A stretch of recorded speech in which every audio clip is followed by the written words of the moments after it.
Good morning, everyone. I'd like to welcome you to this February 3rd, 2025 meeting of the Mojave County Board of Supervisors. We're going to start the meeting with an invocation by Pastor Franzen, and if you would remain standing for the Pledge of Allegiance led by Supervisor Gould. Good morning, Mr. Chairman, supervisors, and guests. Heavenly Father, we come before you right now asking for a blessing upon this meeting. Father, I just pray that as they do the business of the county, that everything is said, whether it's by a guest or by the supervisors, Lord, that you'll bless it, that you'll keep peace here, and that you'll overall, that the word will be pleasing to you. We thank you, Lord, in the name of Jesus. Amen.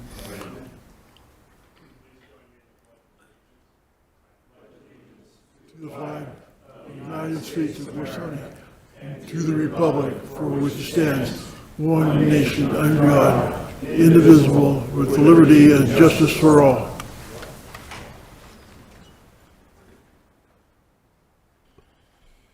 The Board of Supervisors may by motion recess into executive session to receive legal advice from the Board's attorneys on any item contained in this agenda pursuant to ARS 38-431.03, A3, 4, and 7. Looking for a motion and action to call for an executive session to be held on February 18th, 2025 at 9 a.m. for discussion and consultation with legal counsel in accordance with ARS 38-431.03, A3, 4, and 9 to discuss items noticed on the agenda with an asterisk. So moved. Second. For that motion, second, all in favor, please say aye. Aye. Spirit to have it, do have it, so ordered. Official business to come before the board. Discussion of pending or contemplated litigation claims and demands. Attorney Esplin. Nothing to report, thank you. Thank you. Committee and/or legislative reports. Supervisor Martin. Nothing to report this time. Thank you. Supervisor Borelli. Thank you. Supervisor Gould. Thank you, Mr. Chairman. A week ago Saturday, I was elected to be the treasurer of the Arizona Republican Party. Chairman Swoboda was reelected, and Nikki Kelly was elected to be the secretary of the Arizona Republican Party. I also attended the Board of Health meeting last week, where we were given an overview on the things that are under the authority of the Health Department. Thank you, sir. Thank you. And Supervisor Letton. I have nothing to report. Thank you. I have nothing to report. We're going to go to the county manager's report. Good morning, Mr. Chairman and board members. I have one item, and as you know, last week on January 27th, the U.S. Office of Management and Budget, the OMB, issued a memo requiring all agencies to temporarily pause disbursement of federal assistance and submit to OMB information on impacted program by February 10th. The memo was centered on content of 7 executive orders signed by President Trump in the opening days of his administration, relating to a number of topics. The most relevant for Mojave County were those focused on DEI and immigration. On January 29th, 2 days later, the OMB rescinded the memo. As far as Mojave County, we do not expect any immediate fiscal impact. Specifically, public health and community services are departments receiving the most federal funding. The county attorney's office also receives some funding via grants with the ACJC. In early review and determination, the county attorney's office has determined that there are no issues for them, as all funds have already been dispersed to the state. As far as public health and community services, they're both engaged with the Arizona Department of Health Services and with the Arizona Department of Housing and Department of Economic Security. If funding was pulled entirely or significantly diminished, the primary issue would be any mandated services that are federally funded. The county would still have to provide the services, although we could possibly decrease the level or manner in which we do so. Essentially, they would become unfunded mandates that the general fund would have to pick up. So while the memo has been rescinded, the underlying executive orders are still in effect. Mojave County is well positioned as we do not have any DEI programs or services. And due to previous and current board concerns, many of our grants contracts were modified to remove problematic language prior to the board accepting the grant awards. For your information, we will continue to monitor the situation and update the board if or when further action is needed. And I will end with the total FY25 budgeted federal funds for Mojave County equals to $26.5 million. Thank you, Mr. Chairman. Thank you, Manager Elters. Supervisor Gould. Thank you, Mr. Chairman. County Manager, the federal government has no way to make us do things due to their enumerated powers in the Constitution. So if they don't give us the money to do it, we have no reason to do it. So we might want to think about a different approach if that actually applies to funding of federally mandated programs. Mr. Since they Chairman, can't mandate a program. thank you, Supervisor Gould. I just wanted to cover the bases. We will continue to monitor and let you know if we find ourselves faced with it. Thank you, sir. Thank you. Chairman. Thank you. All right, we have a presentation this morning. Review of the 2024 Judicial Workload Assessment prepared by the National Center for State Courts. And the presentation is going to be given by Judge Moss, Mojave County Presiding Judge, and Kip Anderson, Mojave County Court Administrator. There's also going to be information on the feasibility of night court, also presented by Presiding Judge Moss and Court Administrator Anderson. Good morning. Thank you, Mr. Chairman, County Manager Elters, and members of the Board of Supervisors. I greatly appreciate the opportunity you provided us today. I'll start with the first slide, if we can display it. They'll put it up for us.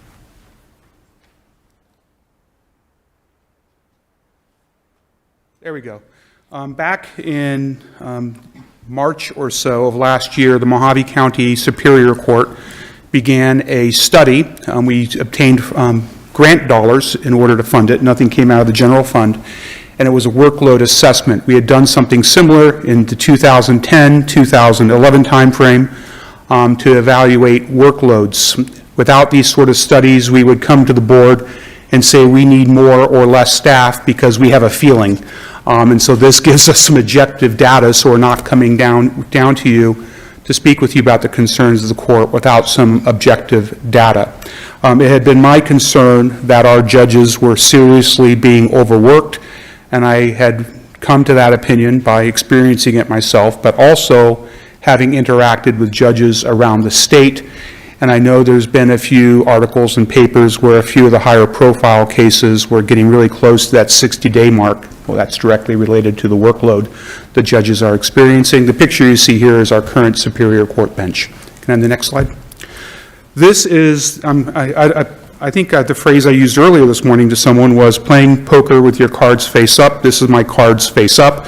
This is exactly what the courts thinks, from the court's perspective, what we need in order to get the ship right-sized over time.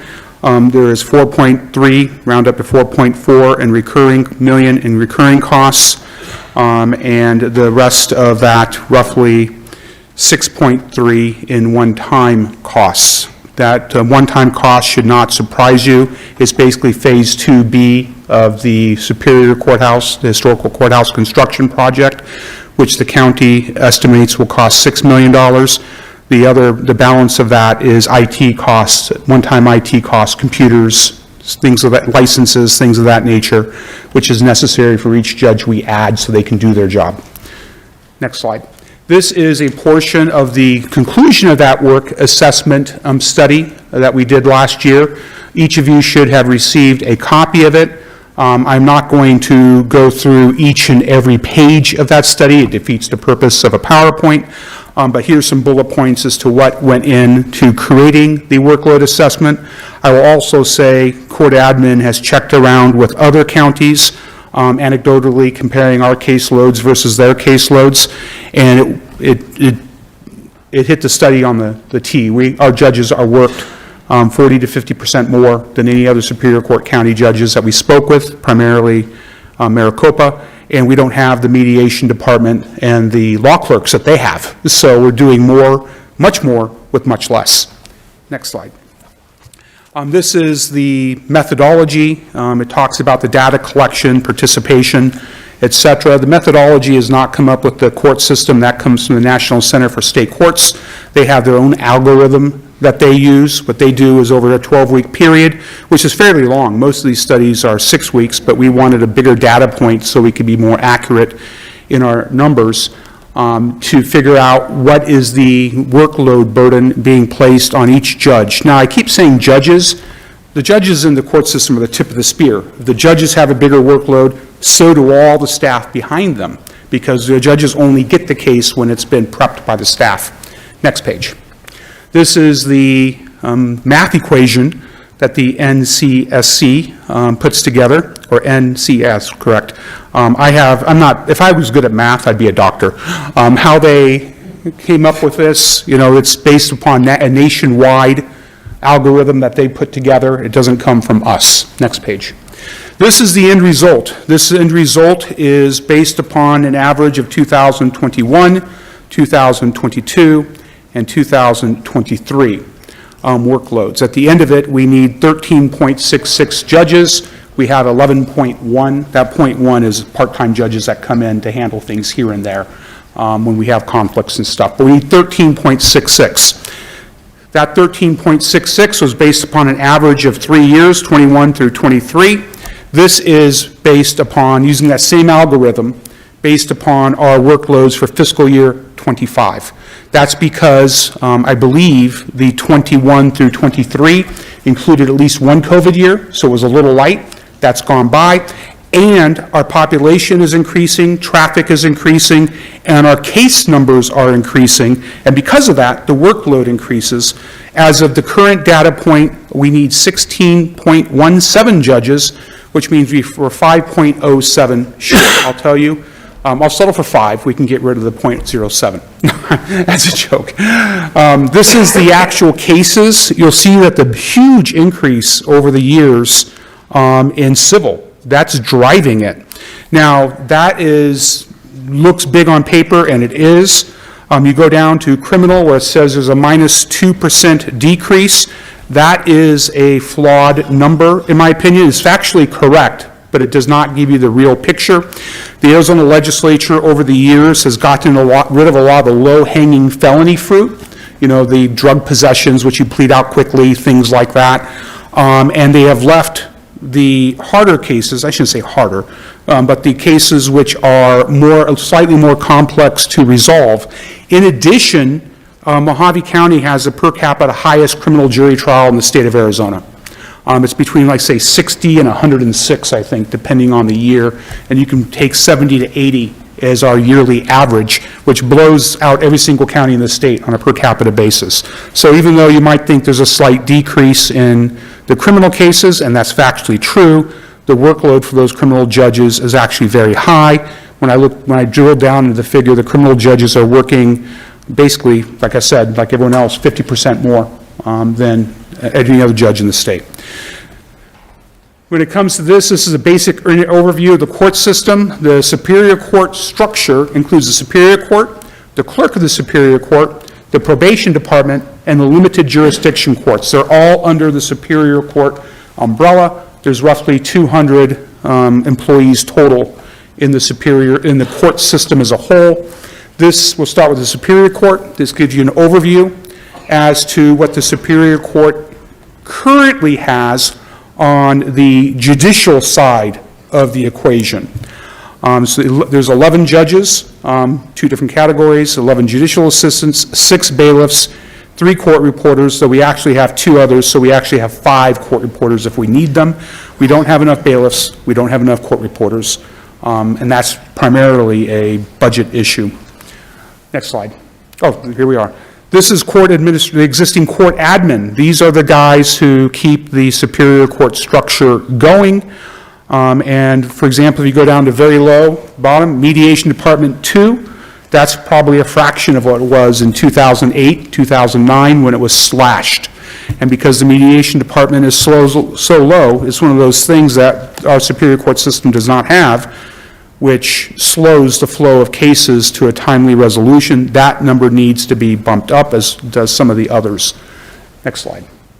Yeah, you've got twitchy fingers there, Kip. This is what when we evaluated what our needs were. Now, keep in mind, we're not asking for this as part of the budget process. As we know you can't deliver that. You don't have the money. But if you want a fully functional court system that is hitting the numbers hard because there are constitutional issues when it comes to processing cases, this is what we would need. I will tell you there's one data point in there where it says law clerk. We have never had, so far as I'm aware, a paid law clerk, even though many other counties do provide their judges paid law clerks. So I suggested we put the one in there so we can figure out whether a law clerk actually improves our efficiencies. I'll tell you, our court system does not have the mediation department. We've suggested adding to that as part of this. We do not have the law clerks that the other Superior Court judges do, and we're still doing a lot more, which indicates our workload.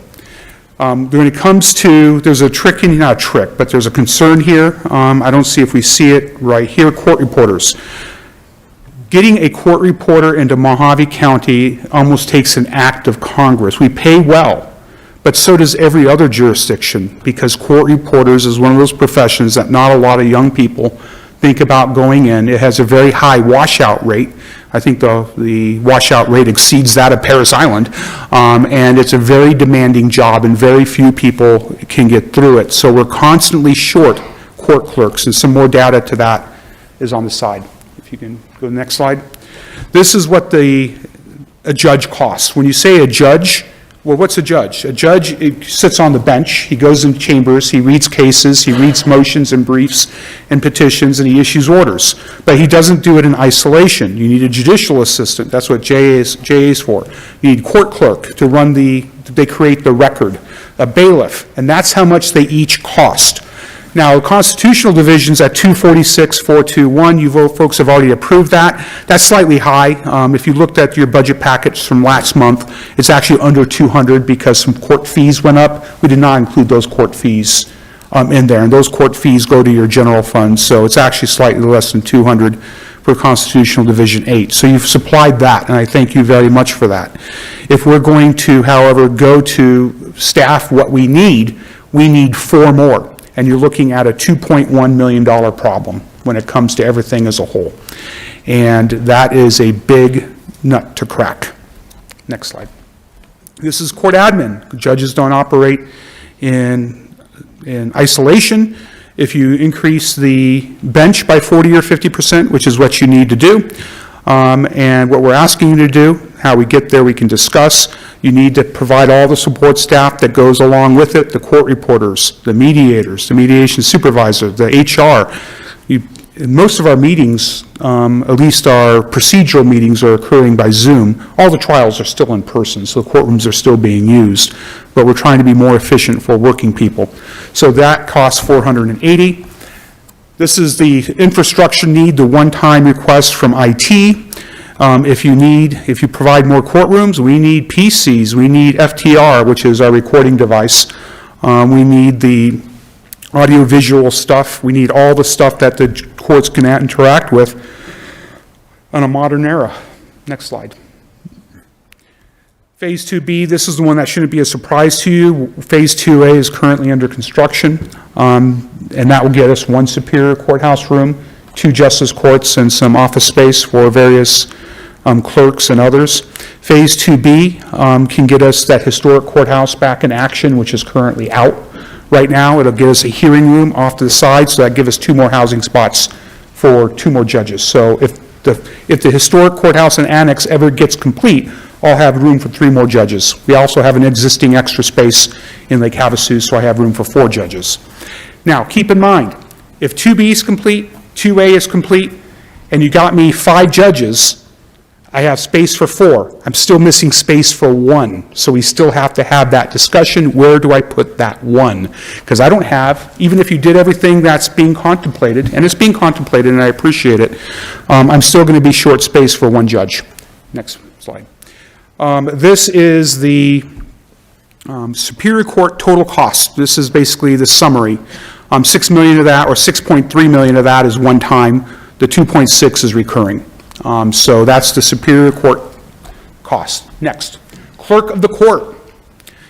The Clerk of the Court, this is the existing court operations. This is what they're currently concerned with. This is what they're doing.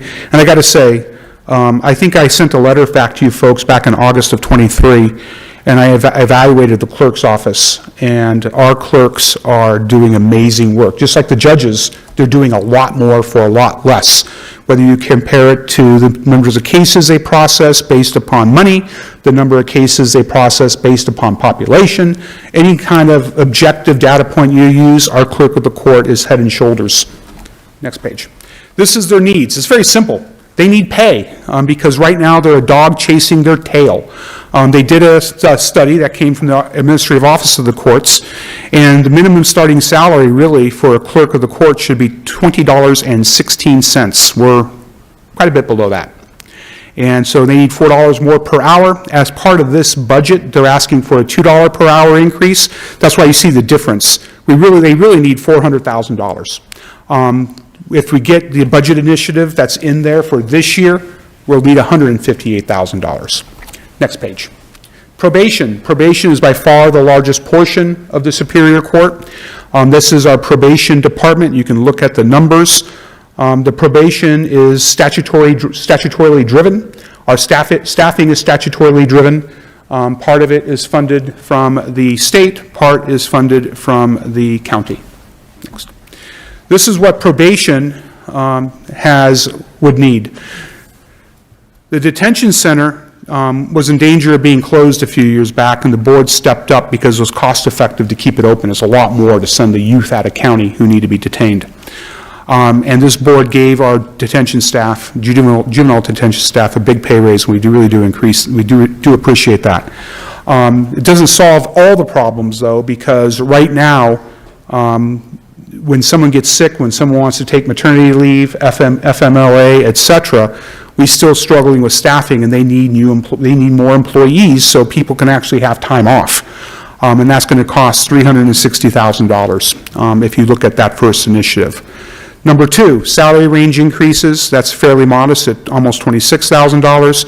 Basically, they want to move some employees from different ranges in order so that they keep, I hear the phrase is compression, so we don't have a retention issue.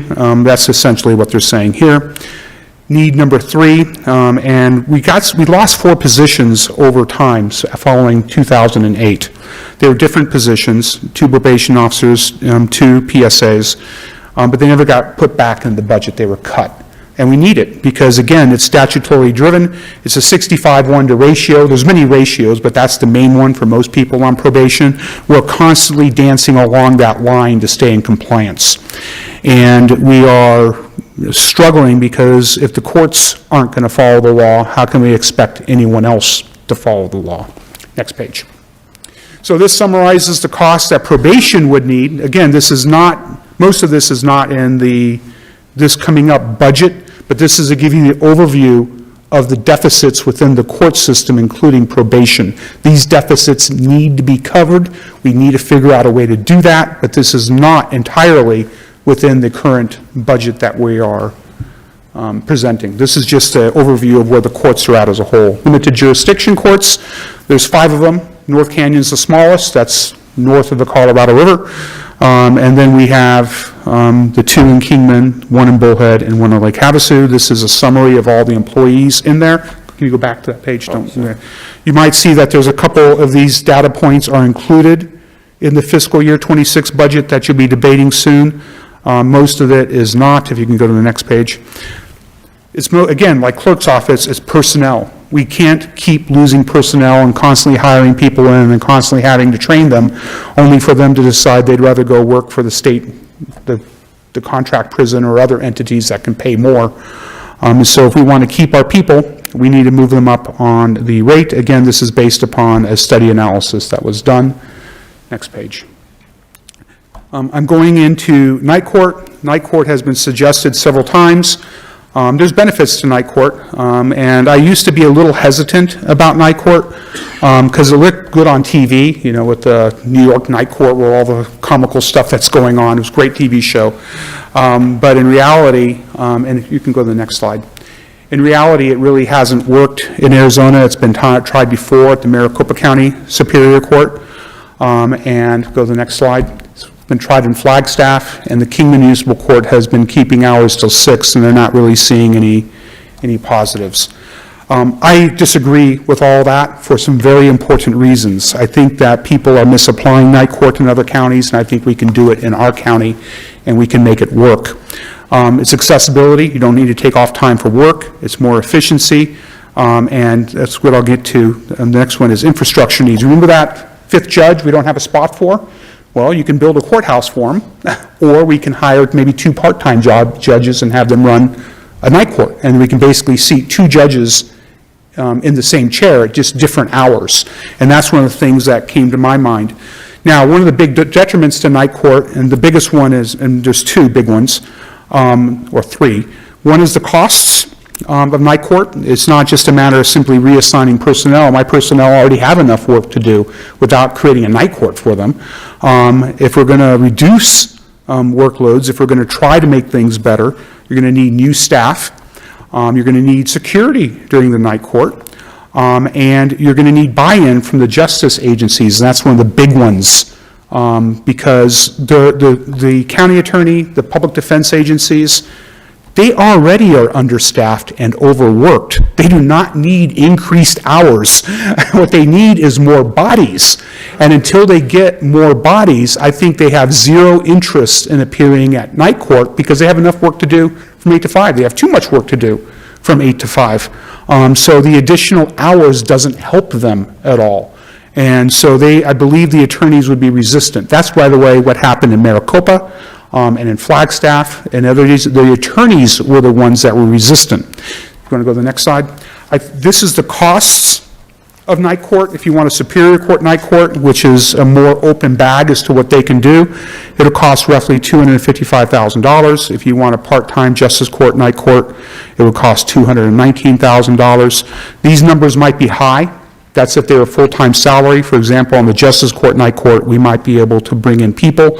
You know, if like we rotate them on the weekends in and out, we might be able to rotate them during the work week from 5 to 9, and that might reduce that cost somewhat. So this is the grand total. That's the slide I showed you up there. This is the grand total. I like the idea of night court because if you were to fund night court, I would do it differently. I would not focus on those attorney-heavy disciplines. It'd be orders of protections. It would be guardianships and conservatorships where people are wandering in for their initial hearings and demanding an emergency. It would be family law cases that don't involve lawyers. The working people would probably appreciate that since they don't have to have time off. And if a lawyer doesn't like being assigned to night court, well, they have a legal right to notice a change of judge once, and we can send them to a judge during the daytime courts. But we can keep the night court open, I believe, if it was a Superior Court position or a Justice Court position, by just tailoring the types of cases that go there so that we don't need attorney buy-in. And that may save you, to the least short-term, building a new courtroom someplace. I will say short-term because the trajectories are going up. If you were to figure out a way to get me 5 judges tomorrow, I guarantee you in 2 or 3 years, I'd be knocking on your door saying we need 1 or 2 more. Because the trajectories are only going one way. If you solved every problem today, the one thing that's only sure is nothing stays the same in Mojave County, and in particular in Mojave County, Arizona in general, is growing. And that means public services and the needs for public services, whether it's judges, whether it's probation, whether it's lawyers, whether it's law enforcement, which I think is most of your general fund, is going to need to grow with it in order to keep pace with demand. So that's my presentation. I'd be willing to entertain any questions that you might have. Thank you, Judge Moss. Board discussion? Supervisor Lettman? Supervisor Gould? Supervisor Lettman? So I have a couple of questions. First of all, regarding competition for court employees, would it be safe to say that one of the primary counties that we compete with is actually Clark County in Nevada? Yes, but it's not the only county. Yeah, but We live in a, have lots of they're money. right there. I mean, same thing with the school districts. You know, my wife's a principal in the Fort Mojave Valley area, and Clark County pays more. They have allegedly a better work-life balance that they offer to their employees. And so, just like for Clark County and for the rest of Arizona, we tend to be a training agency.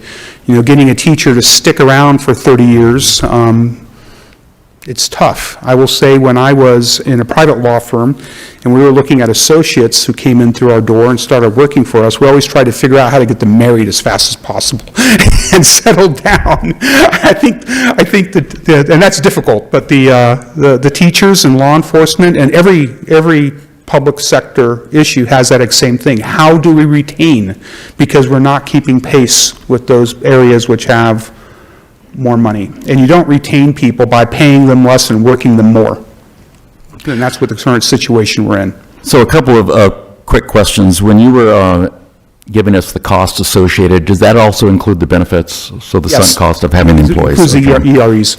The document itself that you're referring to actually would be an excellent basis for zero-based budgeting, even though we can't force that on the court system. I understand that.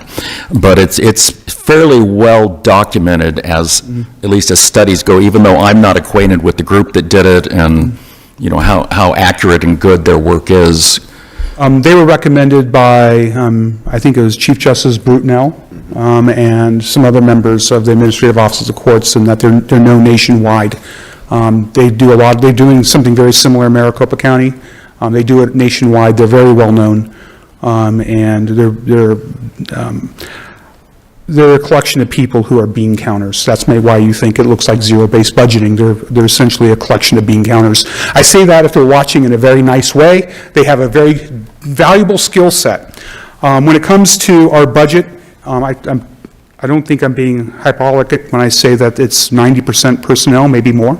Our services bodies. We don't have large sums of money floating around in equipment or, you know, I guess our biggest cost would be paper and pens. So we don't have a lot of stuff other than our employees' wages.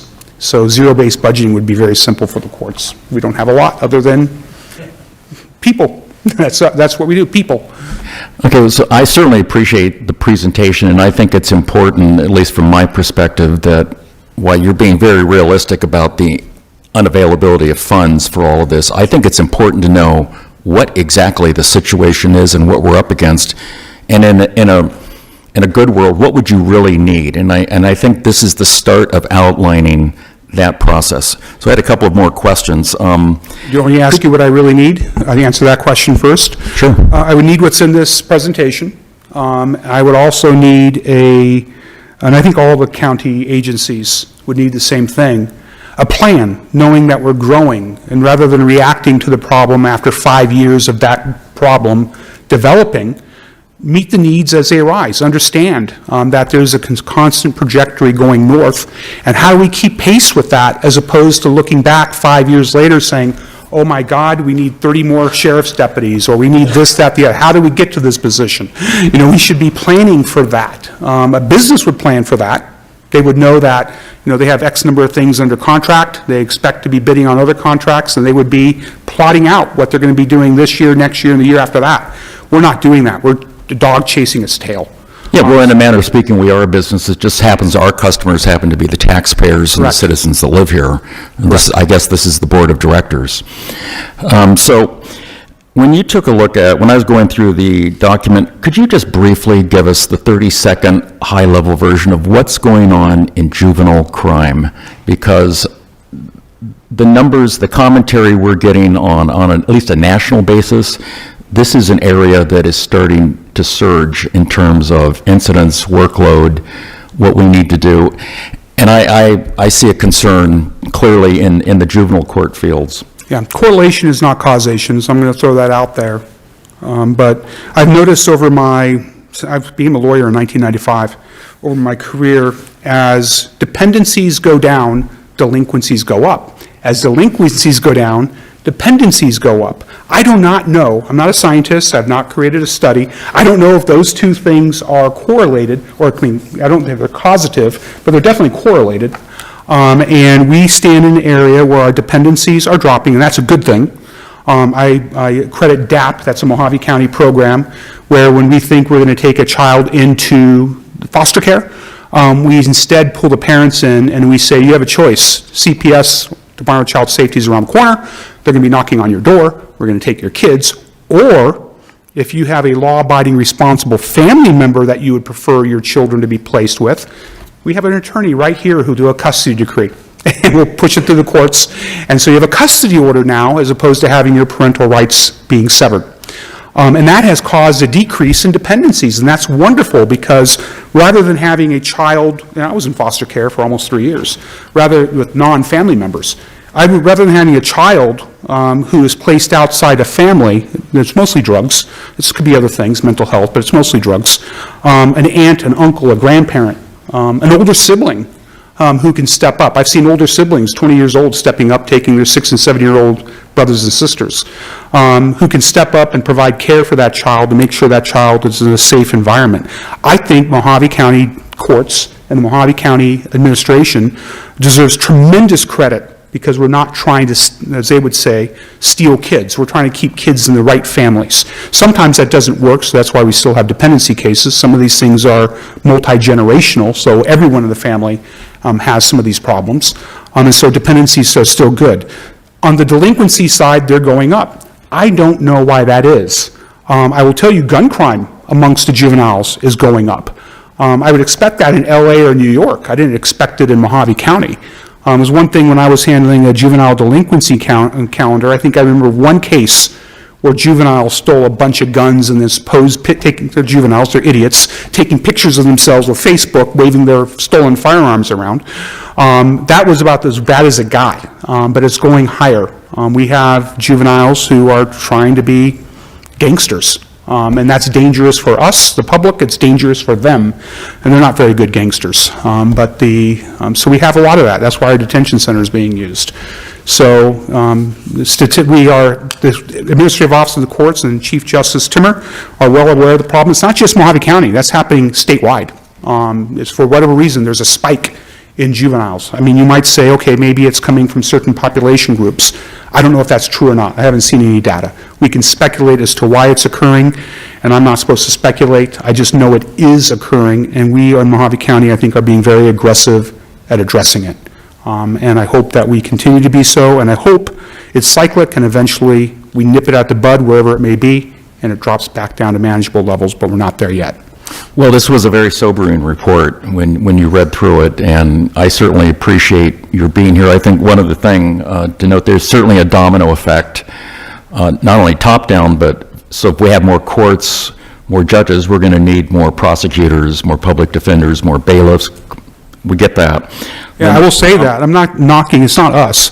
No, I understand. Yeah, the county, the prosecutor's office, the defense agencies, the sheriff's department, they are dramatically understaffed. And by the way, when you fix that problem, these numbers are going to go up because they're That going to was my start doing point, their job. was as So- we put more sheriff's deputies out in the field, we're going to have more referrals, more cases, more prosecutions, more So report. this report, what I just gave you, fixes the things as it stands today. You fix other things, these numbers are going to pop up even more. I plan on retiring sometime between 2030 and 2032. Mandatory retirement's at age 70. I refuse to work till age 70. I actually want to be able to do things while I'm still capable of walking. But I'm going to be in front of you maybe in 2030 saying, this is old news. We need a lot more. And that's why I would suggest if the board can put its hat on, and it's hard, but figure out how do we keep pace? How can we estimate things? What do we need to do? What revenue do we need? Where do we get it from? You have a lot of work to do, and I sympathize with that. Thank you. Supervisor Gould, you had comments? Thank you, Mr. Chairman. Judge Moss, can you tell me the difference between a constitutional judge and a court commissioner? Yeah, it's shorthand. A constitutional judge is required by the Arizona Constitution. It's every 30,000 in population or more than 50% of a fraction thereof. So if you have, let's say, 228,000 people, which we do, you would have 8 constitutional judges. And that's why we refer to it as mandated by the Constitution. Then there's court commissioners. Court commissioners are not constitutional judges. They serve at the pleasure of the presiding judge. They're appointed positions. And they can be anything from someone who does the occasional case, like we have something we call senior commissioners or commissioners. We appoint them on a case-by-case basis, like a settlement conference. Or you have 4 full-time commissioners in the county. And they are appointed or nominated by me and approved by the board. And the constitutional judge goes to the voters, the commissioners go to the board. That might be a way of saying it. And they only get, a constitutional judge can do anything under the sun because they're a court of general jurisdiction. A commissioner can do what the presiding judge tells them to do, what the type of cases they tell them to do.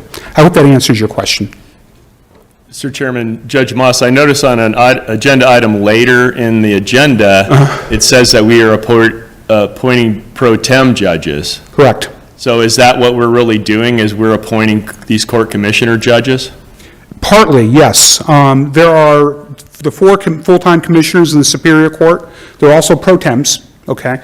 They're judge pro tem / commissioner, and that's to increase their jurisdiction. A commissioner, if you just left them a commissioner, would be able to sign consent decrees in divorce cases. Their area of practice would be very narrow. We then get your approval, we ship it up to the Chief Justice of the Arizona Supreme Court, and the Chief Justice then appoints them as pro tems, which means the whole door is opened up for them work-wise, so they're not restricted in the work they can do. Now, there's another segment of what, like, say, Justice of the Peace David Waite. He's being appointed, we're suggesting that he be appointed as a commissioner, as well as Jill Davis. They do not have full-time workloads.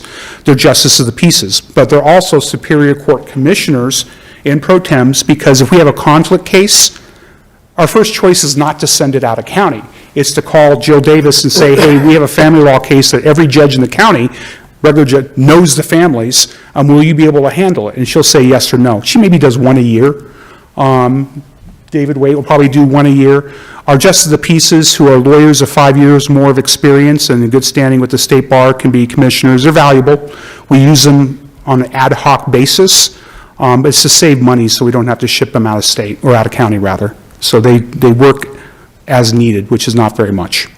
So how does this get around the fact that in the 13 rural counties we elect our Superior Court judges versus them going through the Commission on Appellate Court Appointments?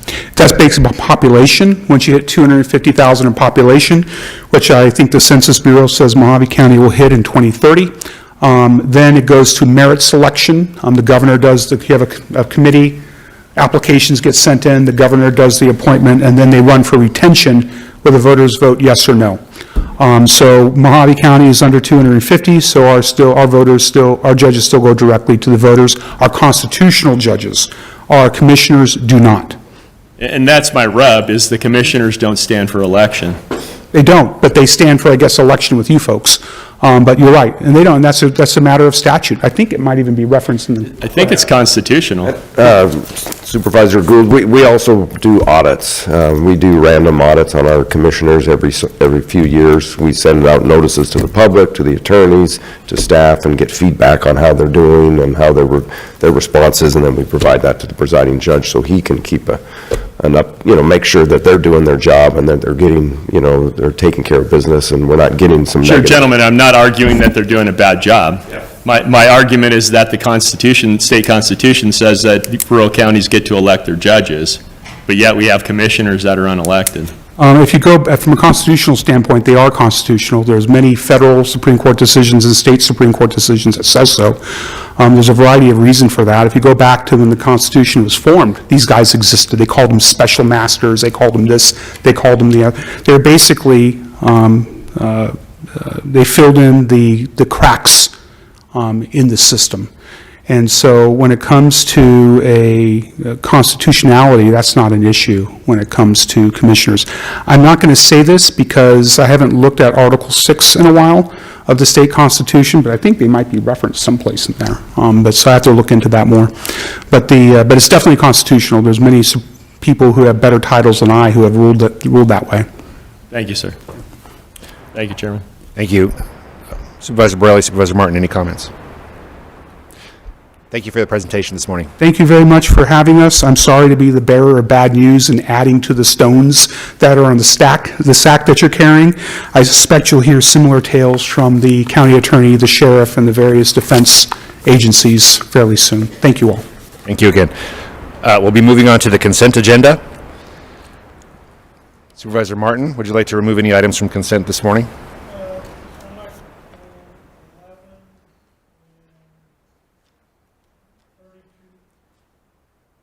Thank you. Supervisor Borelli? Nothing. Supervisor Gould? Thank you, Mr. Chairman. Number 21, number 26, and number 28.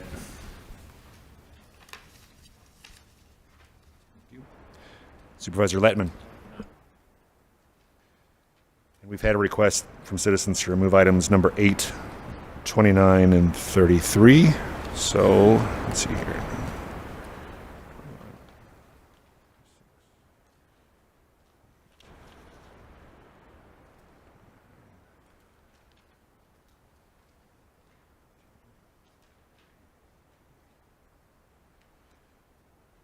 Looking for a motion to approve consent minus items 8, 11, 21, 26, 28, 29, 32, and 33. So moved. For that motion, do I have a second? For that motion and second, all in favor, please say aye. Aye. As appear to have it, do have it so ordered. Item number 8, Mr. Sean Reagan.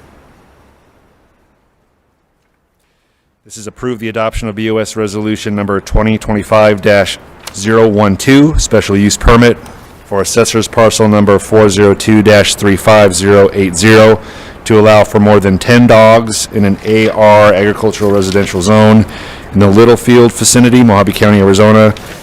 P&Z Commission recommended approval by unanimous vote. Mr. Reagan, if you would, for our clerk, state your name and your address. Thank you. Certainly. Sean Regan, 1001 Buchanan Street, Kingman, Arizona. I've come up to you today, not necessarily opposing, it doesn't give you an option to kind of be a little neutral in it. I want to make you aware of this, that past practice will set present precedents. If you allow this to go forward without looking into this matter a little more in depth, it's going to open up a whole can of worms to the rest of the county. That being said, it's not very clear as to whether or not it's 10 dogs per plot residence or this is an actual shelter. I have a shelter and I have to go through immense hoops to have 10 dogs myself. And that's just down the road. So I am not opposed to increasing the amount of dogs per person because we have such an influx of dogs running around between here and Golden Valley that the shelter, myself, and other organizations that take care of these dogs with no help, we're overburdened. So it's kind of a gray line. I'd like to have more people have more dogs if they can care for them and not send them out into the public where we have to get them and take care of them and then find them new homes. Or, worst case scenario, they go to the shelter and get euthanized. I've seen some good dogs online that get euthanized very young, and it's senseless to me. The reason I oppose it is because I don't know if there's much thought going into this, in that if you do go ahead with it, does that then open the door for other areas to then, or somebody just say, oh, well, you allowed Litchfield to do it, well, why can't I then? And then that goes to the premise, well, you past practice, you let it them, now you're going to have to let us. So my whole thing is, I would, one, certify the locations. This includes a residence. Have someone like a nonprofit organization or someone like myself go look, check the facility, make sure it's not a dog hoarding situation, give consent, and say, okay, yeah, they're doing the right thing. This is okay. Especially if, we're overutilizing our kennel as it is, because that's just going to turn into a dog hoarding situation. And we just don't need that in this county. There are too many dogs that are out there that need places. So, am I opposed to it? Only circumstantial opposition. And that is this the right fit? And will it open up other doors for other people, places, or organizations to say, well, you did it here, we can do it here? And that will then pose a burden on an organization such as myself to then go and say, hey, do you have room? Because we don't. And the county is overflowed. I just took in 10 puppies from a gentleman who had 10 puppies that lived. And they were not going to want to send it to the shelter because they would euthanize them. It is that, and that reason alone, that I kind of object to it, in that I'd like more time for it to be processed, and you guys utilize us. I mean, it wouldn't cost you anything. Hey, Sean, go check this place out. Is this good? And I will happily do it at no cost to the county. Thank you. Thank you for your testimony. Director Holtry, can you come up to the podium, please? You can explain this item and why the P&Z Commission gave a unanimous approval. Is this a kennel, or what is going on here? Yeah, Chairman Lingenfelter, members of the board, this item is fairly routine. We do have several properties within the county where they have more than 4 dogs. If you have more than 4 dogs, then you need to come get a permit through our division. This item here is up in the Littlefield area, up on the Arizona Strip. They started their process back in 2020. They received a limited kennel, that we call them kennels. Anytime it's over four dogs, we call them kennels. They could be for just a private property owner that wants to have more than 4 dogs, or we have a separate process for somebody that wants to do a commercial kennel. This individual, they're just looking for additional dogs for a private property owner. They started back in 2020. They had 6 dogs. They came and got a use permit to allow for those 6 dogs. In 2023, they went up to 10 dogs, and now this request is for more than 10 dogs. We haven't had any issues. We do require that the animal control pay a visit to make sure that the site is adequate, and we're not seeing any issues with the dogs being abused, or neighbors complaining, or any sort of issues that we might find. We haven't received any issues on this property. We also do require that they renew the permit annually. We do handle these permits on a case-by-case basis, so it's not something precedent-setting. So if we approve this one, the neighbor wants to apply for one, they're going to have to meet all the requirements and go through the commission, the board, and the same process. And if they don't meet the requirements, then they wouldn't get their permit. Questions from the board? Supervisor Borelli. We classify it as a kennel because it's over 4 dogs, but it's not a commercial kennel. It's just a private property owner wanting to have more than the 10 dogs.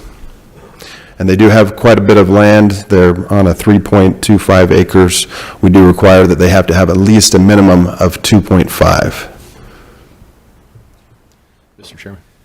Supervisor Gould. Thank you, Mr. Chairman. Director Holtry, since this is a conditional use permit and it requires annual renewal, that gives you the opportunity to not renew the permit if they don't follow the rules, correct? Absolutely correct. Thank you, sir. Thank you, Chairman. Thank you. That was going to be one of my questions. Also, Director Holtry, if the property owner decides to move, does it go back to reset the, where the new owner would have to come out and apply for their own? Mr. Chairman, that's correct. Yeah, if this is specifically with that property owner for that kennel, yeah. And I did hear you say that on an annual basis as part of that permit renewal. There's an inspection that goes on to make sure that the dogs are in an environment that is healthy, I guess I'd say. That is correct. Okay. Supervisor Borelli. Yes, thank you, Mr. Chairman. On that property, how many horses, because it's zoned ag, so how many horses can that property have? So, yeah, as far, Supervisor Borelli, as far as our zoning ordinance is concerned, any agricultural property, we do not have a limit on the amount of horses or cows or pigs, as long as it doesn't become a nuisance to a surrounding property owner. If it then becomes a nuisance, then there are some regulations that we can start to enforce health-wise as well. If there's a smell or something like that, we can start to go into those. But we do not regulate the amount of livestock one person can have on an ag property.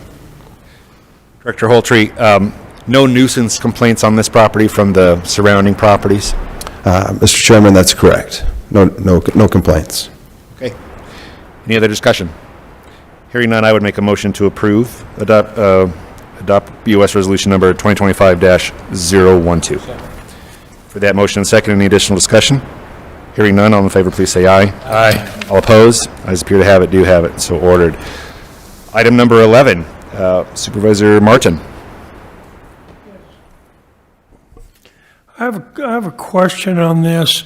It's come up from a constituent about the sewer plant that these folks are planning to get, this new subdivision is going to tap into, and there seems to be some kind of a question about whether the current plant they're hooking into is in compliance. We've got a letter here that says that something about the nitrates exceed. So before this would be approved, do they have to have this, the current facility in compliance? Mr. Chair, Supervisor Martin, absolutely. This subdivision is proposed to be adjacent to the Ship Estates. The Ship Estates sewer facility is the one that they will be tapping into. Any wastewater treatment facility is regulated and monitored by the state, ADEQ. But prior to final plat approval, we do need a letter from, or an approval letter from ADEQ saying that the new subdivision is allowed to be serviced by the sewer treatment facility. Just to kind of go into I saw the letter that you're referring to, and it looks like it was a letter of a company trying to purchase the sewer treatment facility, is what it looked like. And they noted several things that they wanted upgraded or fixed prior to them purchasing the sewer treatment facility. Not necessarily that they were in non-compliance with ADEQ, but these are things that the company was looking for upgrades. On another side note, we have received complaints in the past for smell on this sewer treatment facility. Back in September of 2023, we started doing observations. We would go to the site and observe. There appeared to be some light odor or in some cases no odor, which is kind of typical with a sewer treatment facility. We monitored it for a year. We also checked the facility to make sure that it was working properly, that there wasn't any issues. We did not find any issues that we needed to report to ADEQ. We monitored it all the way up until September of 2024 without any major issues, and the odor was, again, mild to not having any odor at all. That being said, they do have recourses if they would like to eliminate the odor even more. There's things that they can do, but it's not necessarily required by the state. It's up to the owner of the sewer treatment facility. But it is kind of costly, and it would be on the owner to implement those changes. Just another question, but the people out there have complained about this in the past, right? Yeah, that's what I said. So Supervisor Martin, in 2023, we did receive complaints of the odor, And so that's why our staff went out on a regular basis to monitor it. And at those inspections, we indicated a little bit of odor or sometimes no odor. We have a list of the times that they went out, but we did not see any deficiencies as far as the treatment facility ourselves, anything that we needed to report to ADEQ. We have not received any complaints recently in the past little while, so. So if there's a new company, I understand, bought this, right? That's my understanding, that a new company did buy it, yes. Okay, so, and as far as you're aware, or as far as the county's aware, they are in complete compliance with ADEQ? That is correct. Okay, that was my question. Other comments? Mr. Chairman. Supervisor Gould. Thank you, Mr. Chairman. Director Holtry, when I was going over that particular item, I saw in there that it said that we require the developer to sign a contract with a solid waste hauling company. Is that project going to be in some kind of a homeowners association? Mr. Chair, Supervisor Gould, I'm not familiar whether or not they're looking to do an HOA. We do have Matthew Gunderson on the teams. If he knows, maybe he can chime in, but I'm not aware. We do require that they have waste removal services through our subdivision process. So is that developer finding out whether those services are available, or is he signing a contract to provide service, to pay for the service, or to indebt the homeowners to the service? Supervisor Gould, I'm not familiar whether or not he would have to get the contract or to see if it's available. I believe we have to know that it is available, I think is what our land division regulations require. Okay. That they do have the ability to receive waste removal, and Matthew Gunderson probably knows a little bit better the regulations. He handles it on a day-to-day basis, and he can help answer that, but that is a requirement that we have, is that they do have to have the waste removal. Since we have free market trash hauling in the county, I just didn't want the county to be helping somebody to create a monopoly. Madam Clerk, do we have Mr. Gunderson on the line? Mr. Gunderson? Yeah, Supervisor Lingenfelter, Supervisor Gould. So in order to get a certificate of sanitary facilities from ADEQ, you need to have proof of being able to service for that trash. But typically that's not something that's put within an HOA, and so if a property owner wanted to switch trash services down the road, they have the ability to do that. Thank you, sir. Thank you, Chairman. Thank you. Any other questions? If not, I'd entertain a motion. Supervisor Martin. I make a motion that we approve that with the conditions that all of the conditions required by ADEQ are followed. Thank you. You've heard that motion. Do I have a second? You've heard that motion, second. Any additional discussion? Hearing none, all in favor, please say aye. Aye. All opposed? Ayes appear to have it. You have it, so ordered. Moving to item number 21. Supervisor, let me read that into the record first. Approve sponsorship fees, fee values, and catalog for all the planned 2025 Mojave County Parks events for the purpose of helping to make the 2025 events schedule successful, affordable, and enjoyable for the community. Further, it allows parks to transfer sponsorship fees back into each respective facility's operating budget, with the stipulation that all sponsorships will be brought to the Board of Supervisors for review and acceptance quarterly. Supervisor Gould. Thank you, Mr. Chairman. I just wanted Director Latosky to give us a brief overview of what this was going to do.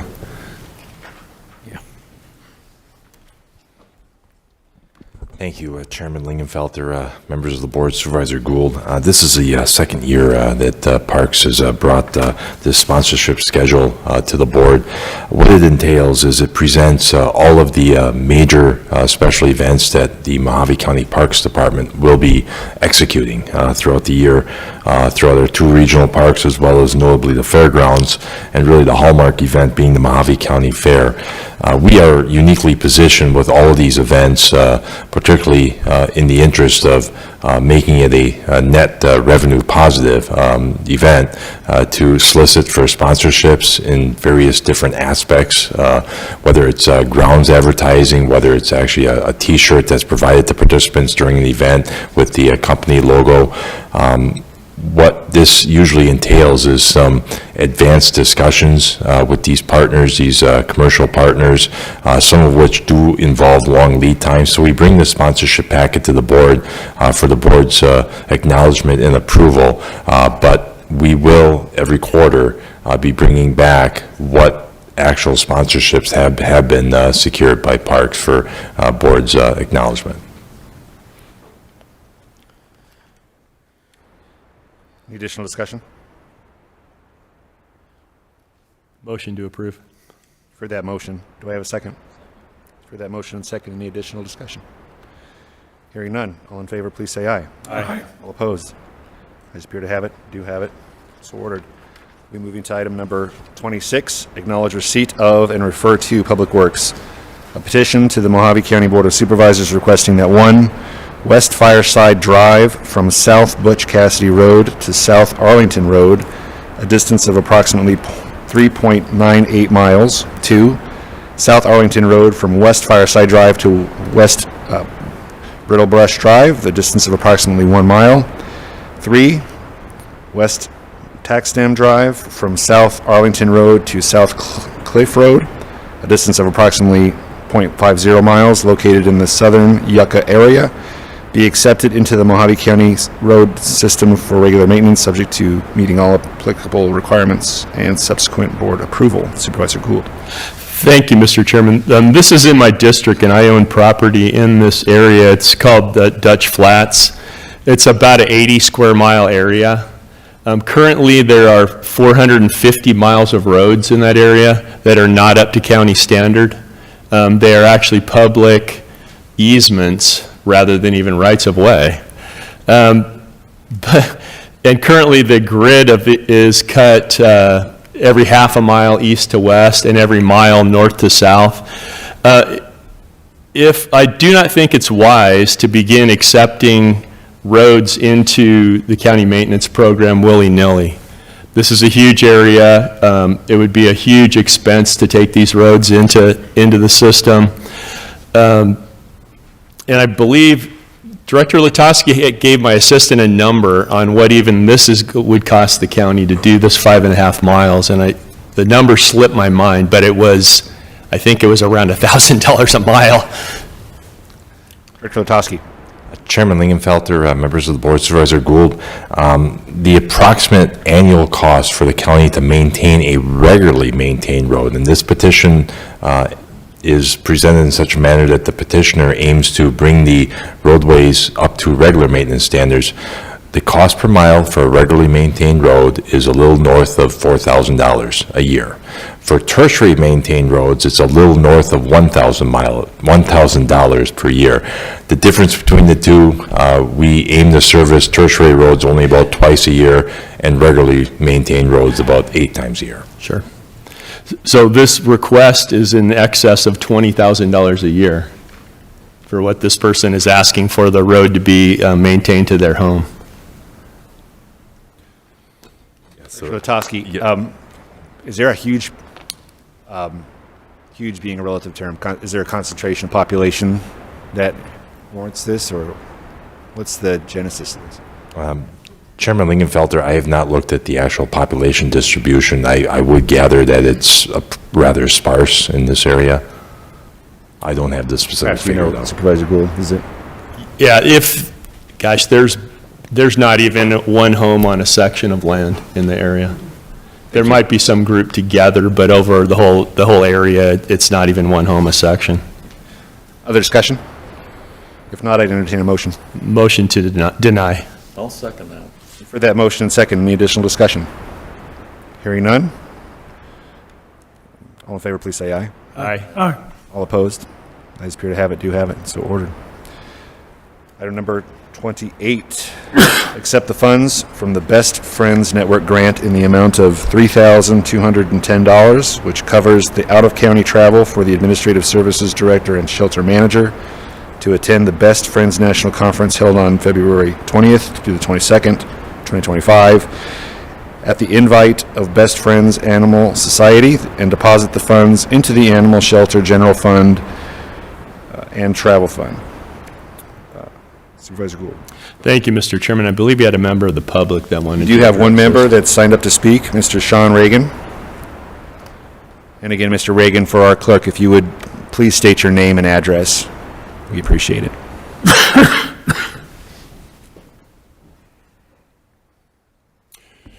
Sean Regan, Human, 1001 Buchanan Street. So let me be very clear. I'm not totally opposed to having individuals attend these conferences or having the shelter obtain certain funds. But let's be also clear and certain that when you guys do this, you take away from the ability of the other public nonprofits to obtain these funds. Shelter has line item budget money for stuff like this, I would think. I first of all want to know why they're going and how will it benefit the shelter. I want to know how long they're going for and precisely what they're doing. Because something like this is something for a private nonprofit to go to unless they're getting something in benefit for public shelter. We're spending $3,210 for individuals from the county who have county money to attend these kind of things, and thereby taken away from our ability to obtain funds and or be granted money. It's a constant competition. I'm in competition with Bullhead City, now I'm in competition with the county, and I'm in competition with the city of Kingman. And it's, don't get me wrong, it's not like there's an evil spirit going on here, but you guys got to understand that private donations are hard to get now. And when we compete with the level of grant writers that you guys can have, we don't get it.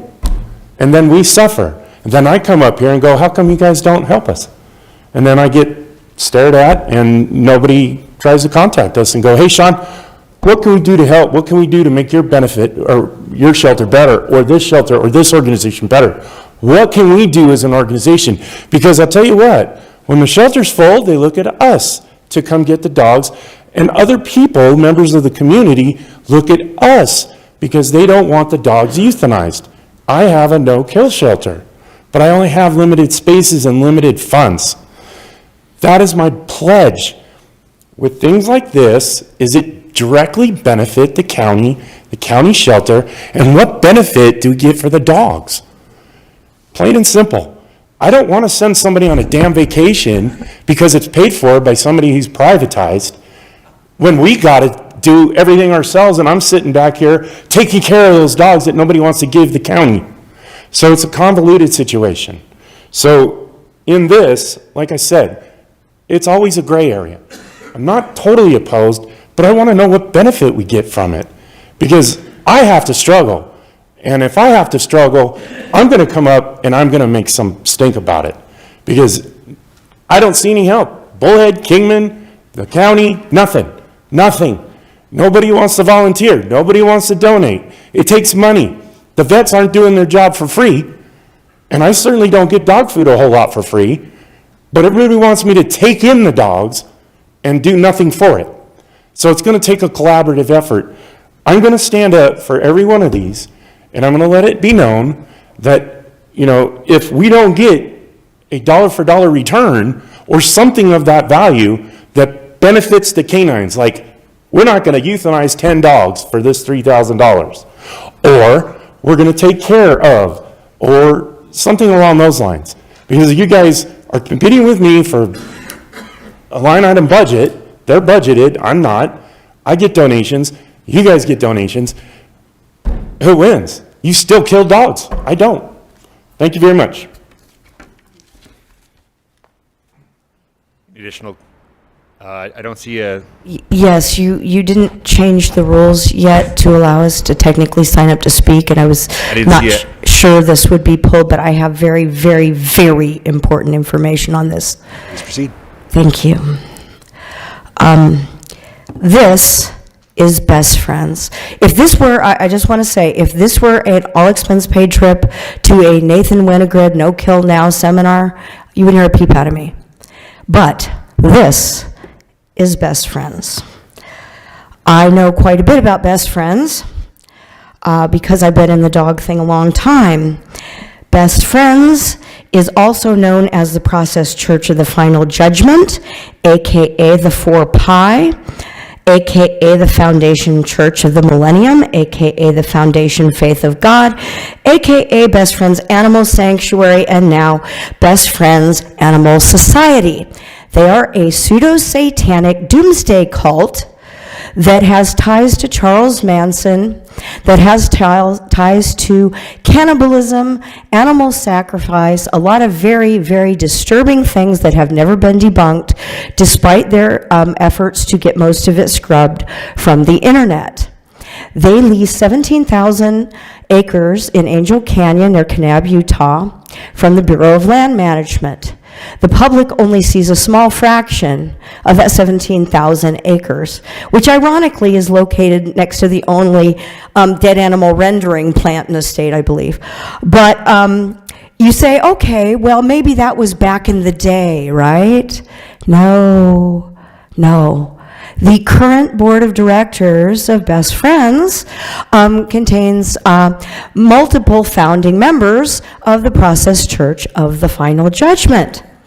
As a matter of fact, current members of the board, co-founder Brother Francis Batista, co-founder Sister Ann Maya, co-founder Brother Gregory Castle. No, Best Friends is and always has been a cult. Multiple people tried to blow the whistle on them over the years, but their attorney was John Markham, who went on to work at the Justice Department. I have friends on the American Kennel Club Board of Directors who told me all of this and set me down the rabbit hole to find out about these people.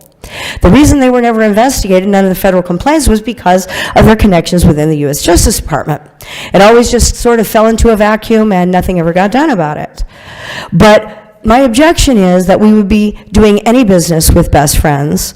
They have essentially, at the time, they were really into like gory stuff. They were fans of Adolf Hitler. It was all in their magazine at the time.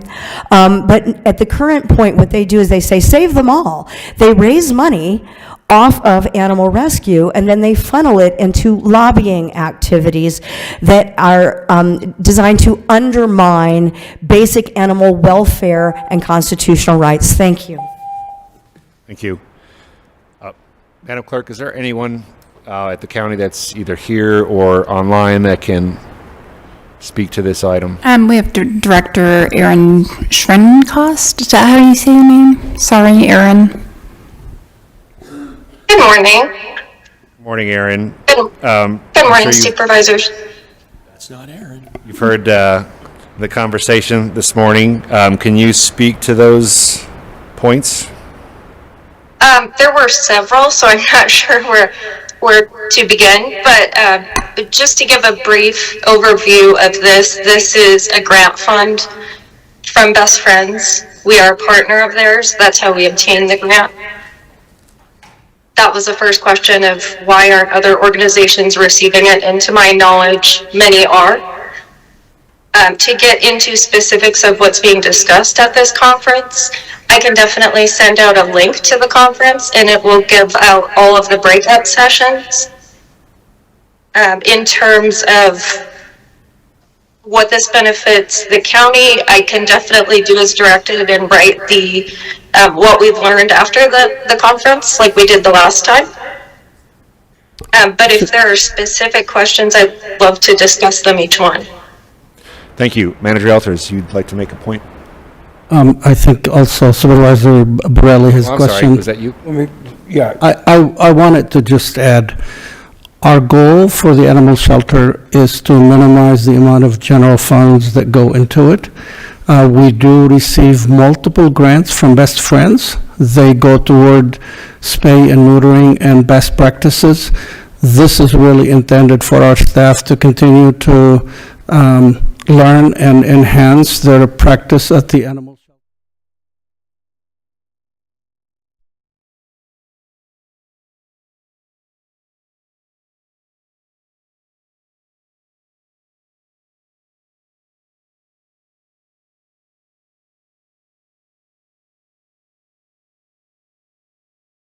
the board has a practice in place, and we continue with it, even though it went from mandated to suggested.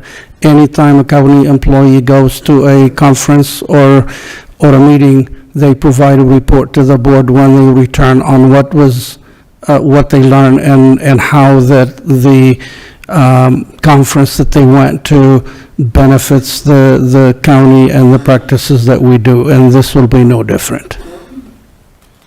Supervisor Borelli.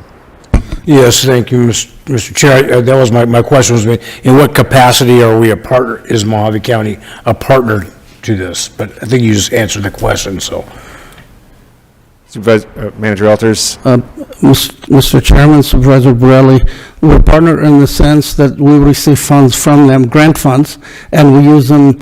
Sometimes it's general and sometimes it's specific to like spay and neuter, or there may be toward food or other medicine, but we're partner in the sense that we receive grant funds and we apply them toward the needs of the shelter, such as food, medicine, spay and neuter, and so on. Manager Alters, do we vet organizations that are going to be giving us grant funds? This and others? I honestly don't, let me look into that. I can't speak to it as to what degree we vet them. That is a subjective level of response, and I don't really know what we know that these are folks that care about animal, their health, and our ability to minimize or eliminate euthanasia, or euthanizing these animals. So,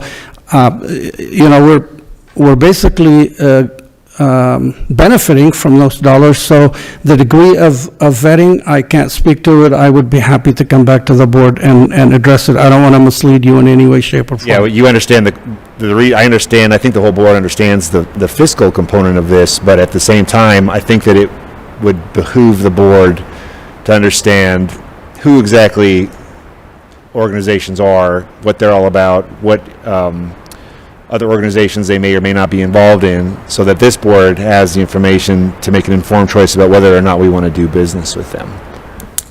That's my opinion. Supervisor Gould? Mr. Chairman, I move that we continue this to the next meeting so we can find out more information about this particular group. For that motion, is there a second? Second. For that motion and second, Manager Alters, there would be enough time. Our next meeting, I think, is the 18th. Is that correct? I believe so, because Monday is a holiday. So yeah, it would be Tuesday, the 18th. Correct, and the deadline for that is Thursday. Great. Okay, any other discussion? Manager Alters. Again, just looking at the date of this conference, if the board was to approve it, it is after that time, so that will be fine. We'll come back to you on the 18th with a report, and the board would have time to say, no, we're not going to approve it, or approve it, and the staff would be able to carry on with their plan. Thank you. Mr. Chairman, Supervisor Martin. I don't know about everybody else, but I find this, if it's true, if what Ms. Esposito's stating is true, I'm alarmed by that. And I think that what Supervisor Gould is proposing is that we table this and do a little investigation. And I agree. I mean, they're given money that we use to take care of animals. But if what I'm hearing here about these people and their background, I'm not sure we ought to be connected with those kind of people. So I absolutely support that we table this. Let's do some investigation and find out if we're dealing with a cult or just, some bad information. No harm in verifying. We have a motion and a second. All in favor, please say aye. Aye. All opposed? Ayes appear to have it, do have it, so ordered. Item 29 was pulled. Again, Mr. Sean Reagan, would you like to come up to the podium, please? This is accept monetary donations with an approximate value of $1,005 for the Mojave County Animal Shelter. Accept non-monetary donations with an approximate value of $13,620.90 for the Mojave County Animal Shelter. Please proceed. Sean Regan, 1001 Buchanan Street, Kingman, Arizona, 86401. Thank you for that, and I will be kind of brief. Some of this is a little vague. I just want to know what exactly the non-monetary donation was for $13,620. Not too concerned with the 1,005 donation, but I'd really like to know what it is and who it is that donated it. I think that kind of covers it. We just need to know what it's for and what was given. That's all. Thank you, sir. Do we still have Aaron on the line? We do. Aaron, do you want to go through the, I think if you look at the backup, sir, if you go onto the agenda, Yes, good morning. So what I can do is, it's not one lump sum of monetary donations. What it is multiple donations over a period of time. So it could be anything from multiple bags of food, it could be beds, it could be equipment, it could be any sort of donation really that the shelter accepts. Again, this is not one lump donation, but I'm happy to do a printout report, and if it's not in the backup, go ahead and submit that so that the board and the public can see every item. Aaron is located in the administrative suite on the third floor. If you go into the backup, which is on the agenda, on the electronic agenda, what's agendized is the date of the donation, a type of donation, so basically either monetary or food items. We don't list the specific names of the people that donate. I'm sure there's some reasons for that. And then it goes into, there's a notes section basically telling what the non-monetary donations are and the amount or the value of those. If you want any additional information besides that, I'd suggest you go up to Aaron and make a request. Chairman, that's plenty of information for me. I was just curious in that it just really wasn't too clear to me at that. Like I said, I'm not typically opposed to this, but I just wanted some more clarification. Thank you. If going forward, is there a way we can put neutral instead of opposed or object? Because typically, we're not always opposed or agree to it. We can be neutral. So is there a way we can do that, just so that it's clear that... I'm sure we can figure out a way. I don't want her to think that I'm opposed to everything she does, so let's just make that clear. Thank you. Good point. Thank you, sir. Any other discussion? Hearing none, I make a motion to approve. So moved. Second. All in favor, please say aye. Aye. Aye. All opposed? I appear to have it, do have it, so ordered. Item number 32, approve the appointment of David Waite as Judge Pro Tem for the Superior Court in Mojave County as requested in Administrative Order 2025-07. Supervisor Martin, you pulled this item. I'm inquiring if this is the letter that we all received from an individual opposing this nomination. Is this the same individual? I don't believe it is, no. No? Okay. Any discussion, or I'd entertain a motion? So moved. Supervisor Brelli, you've heard that motion? Do I have a second? Heard that motion and second. Any additional discussion? Hearing none, all in favor, please say aye. Aye. All opposed? I appear to have it, do have it, so ordered. Item number 33, accept the PetSmart Rewards Grant in the amount of $5,000 and approve the revised budget. Mr. Reagan.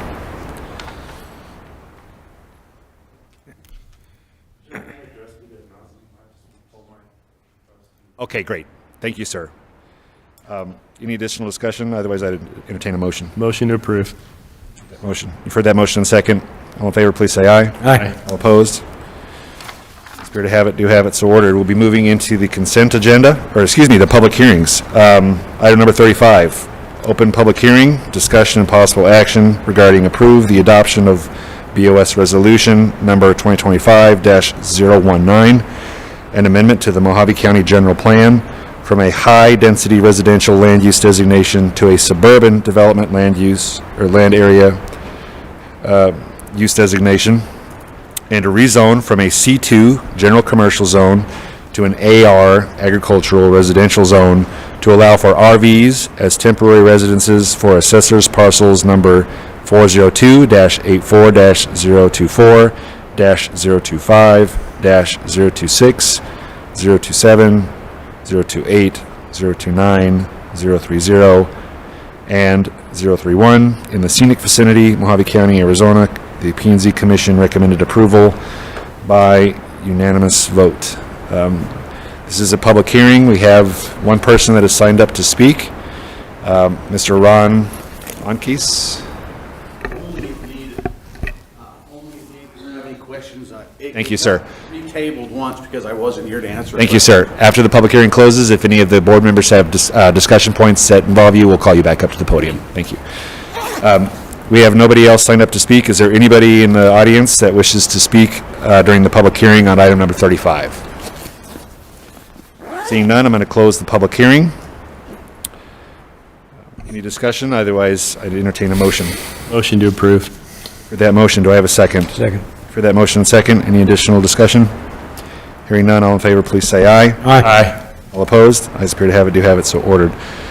Item number 36, I'm going to open the public hearing on item number 36. Discussion and possible action, approve the adoption of BOS Resolution number 2025-020, a petition of exception for a waiver of providing the typical street, curb, and gutter cross-section for Fort Mojave Air Park, Tract 4238, a proposed subdivision of assessors parcels number 227-02-122 and 123 and 227-07-110C in the Fort Mojave vicinity, Mojave County, Arizona. The P&Z Commission recommended approval by 7-2 vote, with Kirkham and Gillette voting no.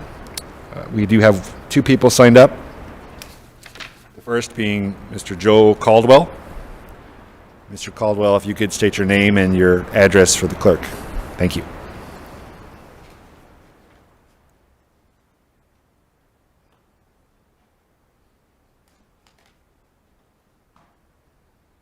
Good morning. Joe Caldwell, 5531 South Bison Avenue, Fort Mojave, 86426. I'm about a quarter mile from this development, and I've been eating their dust for 3 years. I'm trying to figure out what the advantage to the county is to waiving them improving the roadway that feeds their development. They've been putting up dust and spreading gravel, but there's no advantage. The disadvantage is that when water runs down Joy Lane, which is the part of the road they don't want to fix, it floods down through the channel that was developed. Well, their driveways is going to redirect it. I haven't seen anything on where the water gets redirected to. I've called the environmental agency in Phoenix to try and get something done about their dust. They go out and they run their little equipment around all day long, then once or twice a week they'll run a watering truck around, but then the wind blows, the ground dries, and the water truck goes away because the wind's blowing. I see no advantage to the county in having them waive the rules, and the code is there to protect us, not to protect them. The code's there to make sure they do what's required.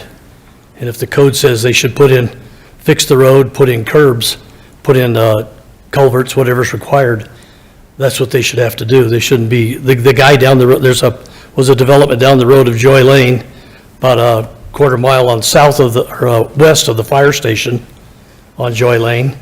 They put in their road, they put in their culvert, they did their sidewalks, their side areas. They didn't file for an exemption. These guys, they've destroyed the fire station with their dust from their development, yet they want you guys to let them off.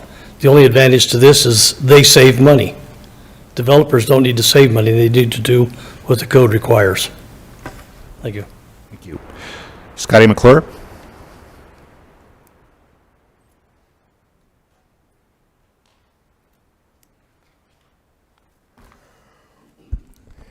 I was out in Joy Lane Saturday, and they had an 8,000 gallon, one of those kinetic things that fold in half. They were watering then, but I don't know, apparently the last 2 or 3 years, there's been nothing but, there's a whole bunch of houses up Joy Lane on the south side. And by God, they're lucky I didn't live out there for the last 3 years, eating their dust. We're having the same problem in Bullhead City where these jackasses are putting in from Scottsdale 2 5-story hotels right there at Merle Avenue. I was driving back from the board meeting last time you had one here, and the dust stopped traffic. They're digging right next. In fact, some of the dirt's going on to the sidewalk. And there was so much dust. You guys need to have a rule here. These jackasses are getting away with dust. They should have a water truck on site and use it. I've driven many sewer and water when I put that stuff in, and by golly, I was hired to drive the water truck 40 hours a week.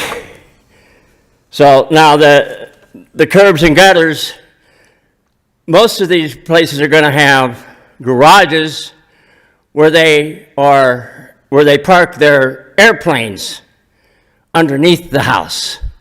Their garages, compared to yours, they actually drive their airplane from the airstrip right on down the road and park it in their house.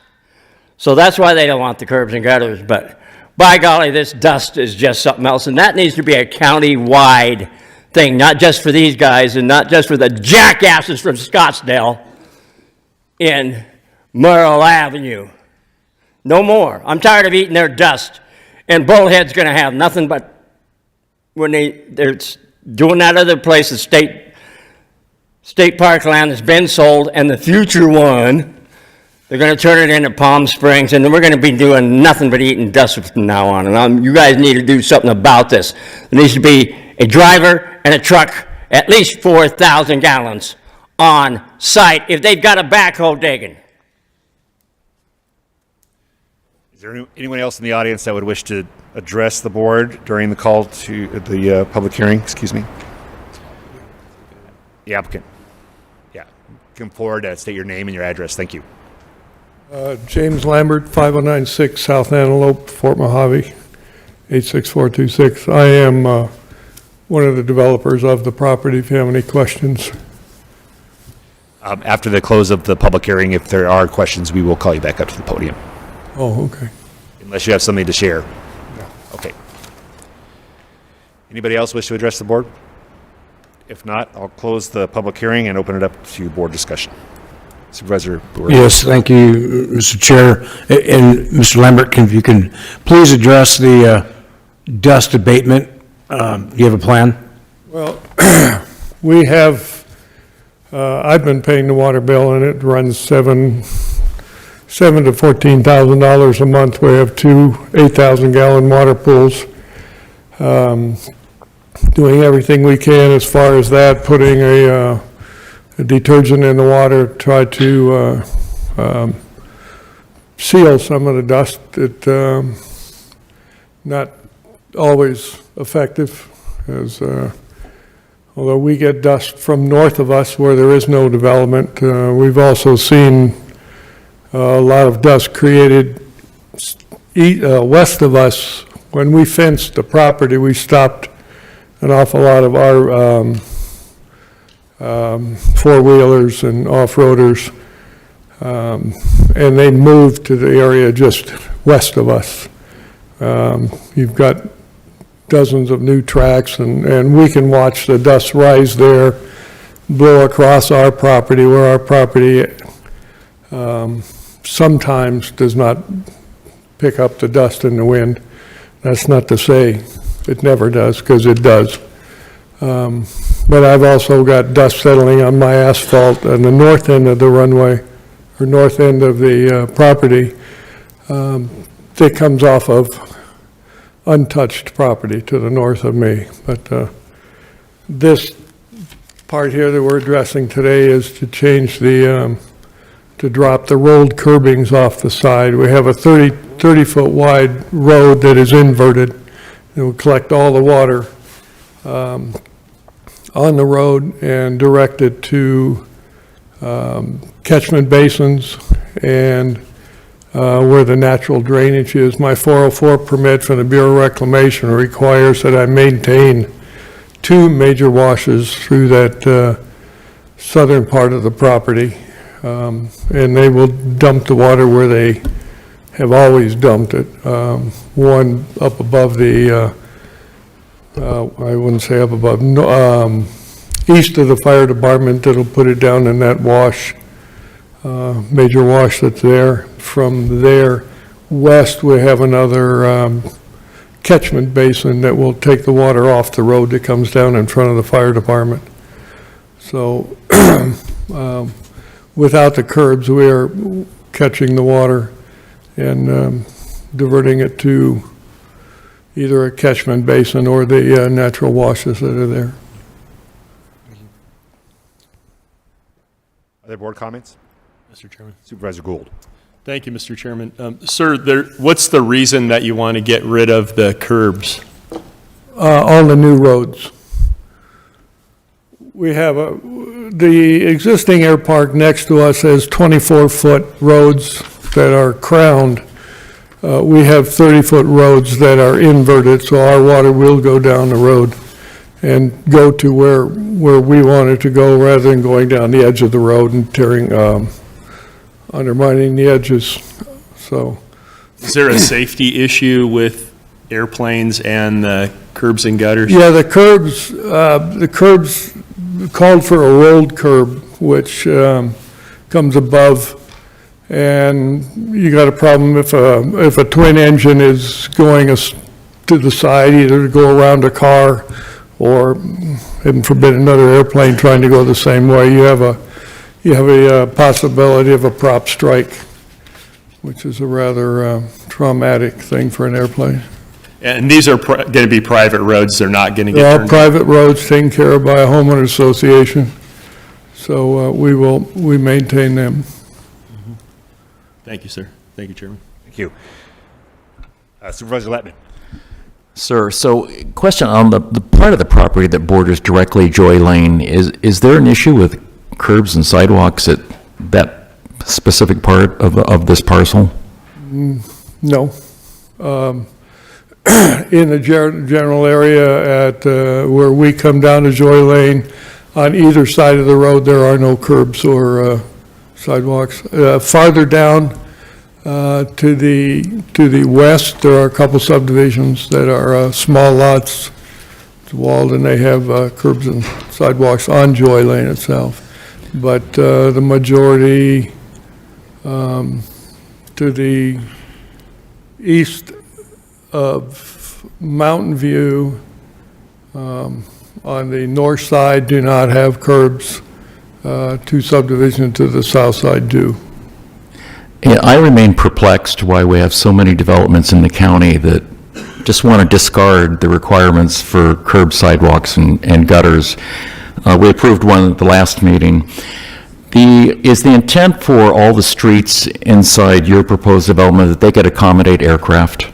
Yes, yes. All of the properties will accommodate aircraft, yes. Okay. Thank you. Any other points? Otherwise, I would entertain a motion. I'd like to hear, call up Director Holtry. Great. Director Holtry, can you come to the podium, please? If there's any other questions, we'll call you back up. Thank you, sir.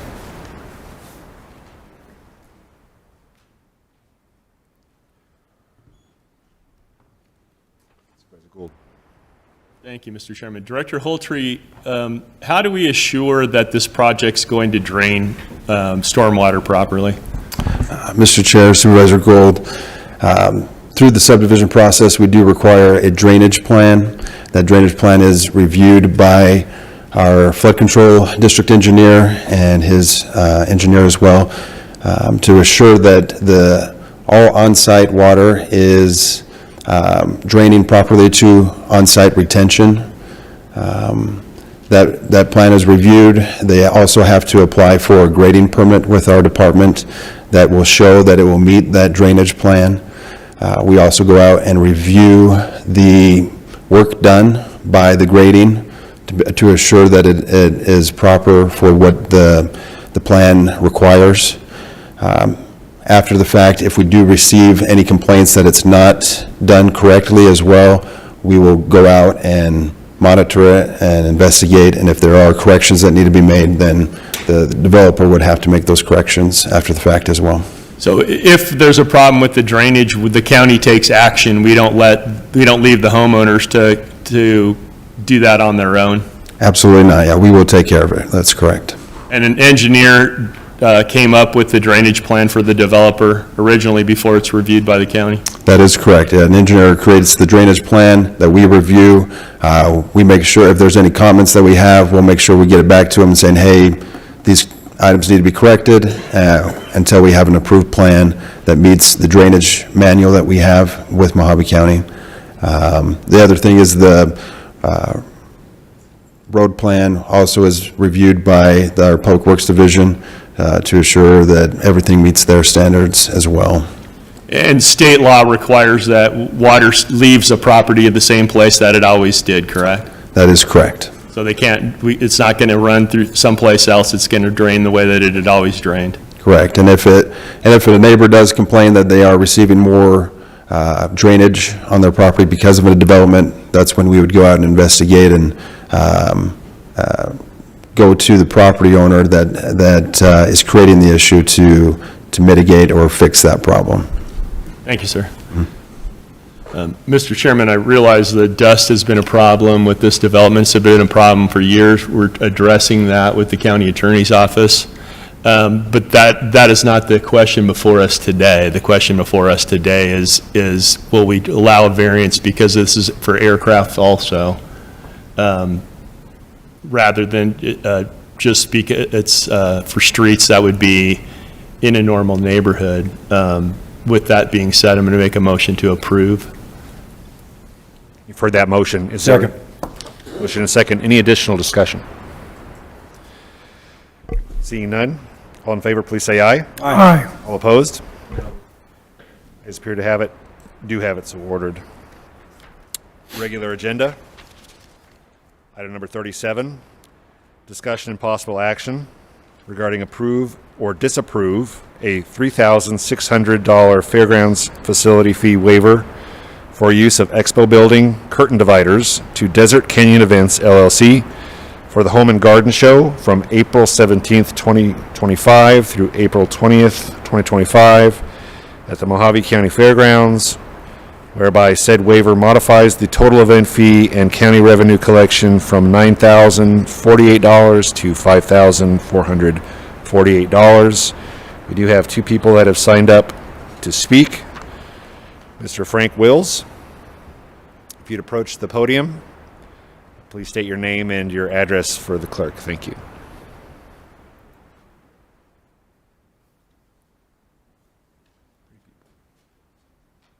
Good morning, Chair, Board of Supervisors. My name is Frank Wills, Desert Canyon Events, LLC. The reason why I'm here this morning, I've been doing the Home and Garden Show at the Mojave County Fairgrounds since the Board of Supervisors have taken over the fairgrounds. Ryan was the supervisor at the fairgrounds at that particular time. When I signed up my application for the board for the Home and Garden Show, which was in June, February, March, May of last year, the procedure was I just filled out the application and everything would remain the same. I knew what the fees were. I've always had the curtains at no charge. We'd put up our own curtains, we'd take our curtains down, and we've never had any issues at the Mojave County Fairgrounds. I was notified in January of this year that the fee schedule has changed, and we will be paying for the curtains. The amount of the curtains for that in each building was substantial to me. I try to keep my price down for the vendors and for this community to have a good home and garden show, and I just couldn't justify paying that kind of money at this particular time for the curtains. It just wasn't there for me. The home and garden show is still on at this time, and it will proceed. And I'm asking for a waiver, since I was not notified until January of this year, for the curtains to be charged to me. For the future, I have no problem with it. I can justify my costs and my vendor fees and everything to justify that. But there again, I was not informed until January of this year, and my events, I usually start posting about a year in advance, because I do quite a few events in this community. You know, for example, I do the Balloon Festival in Bullhead City. We're already online for that, so I prepare way ahead of time to have successful events. So I'm asking for a waiver on this particular event for the curtains. I did an event there, a Christmas show, in December 7th and 8th.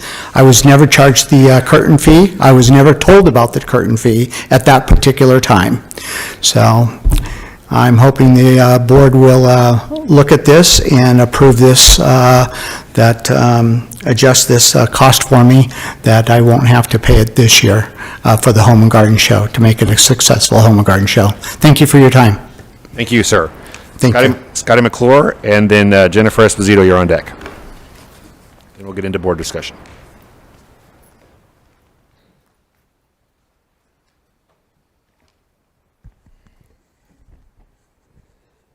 Scotty from Bullhead.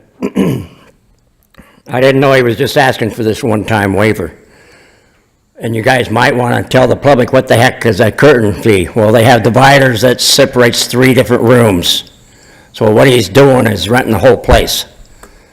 Now, the Pies auction service, which I go to 12 to 15 times a year, so he's paying an arm and a leg too. Is he going to start coming down here and asking for a waiver? You guys jack the price up and jack this up, and now you guys, I don't know if Latowski can explain this on this item, but I'm kind of getting off the subject, but he's been told he can't back his trailer in there anymore. You have those big roll-up doors. What the heck are they there for? What's he going to hit the wall? Well, I'll guarantee you he's got an auction service and he has insurance if he runs into the wall. But now he's got to carry all his tables, over 100 chairs. He has to take his computer service out of his trailer, which he used to back in there, and you go sign in and sign out and pay him. Now he can't do that. He has to actually take all his computers out and put them into place there. Set up some more tables. So this one-time fee or whatever, I'm getting back to that. Latowski needs to explain this, because that was going to be in part of my 3 minutes. Now I get to scold you for something else. So. But you guys have notified the fee schedules quite a bit. I don't know if you guys feel it's right or wrong. I'm not going to object to this. But who's next? The Pies, probably. They're going to ask for a waiver, because he used to rent 2 or 3 rooms, especially when you had that 6 feet, away from everybody during that little thing we had episode. But now we don't have to do that anymore. We can rent 1 room. But yeah, this guy's charging $12 and $6 for seniors, $12 for adults. I didn't know that Bullhead City, we only charge $5, I think it is, for ours home show. But it just seems like, well, it's a one-time deal, so maybe not. That's up to you 5 guys. Thank you. Jennifer Esposito.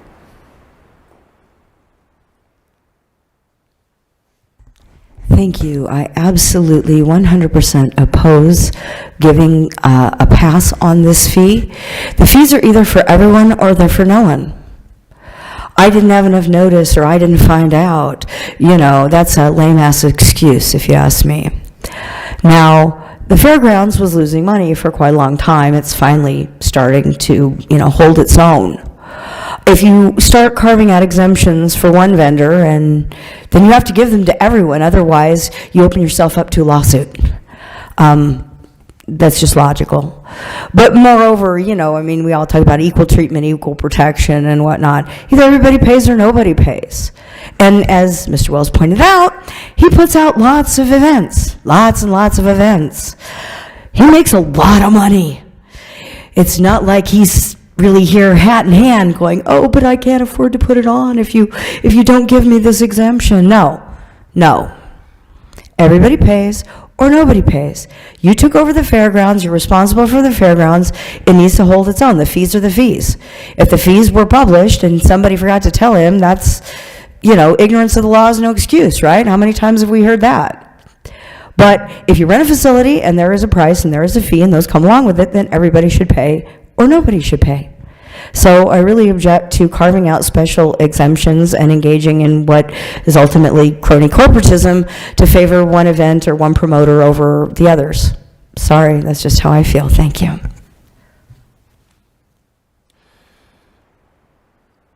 Director Latosky, can you come up to the podium, please?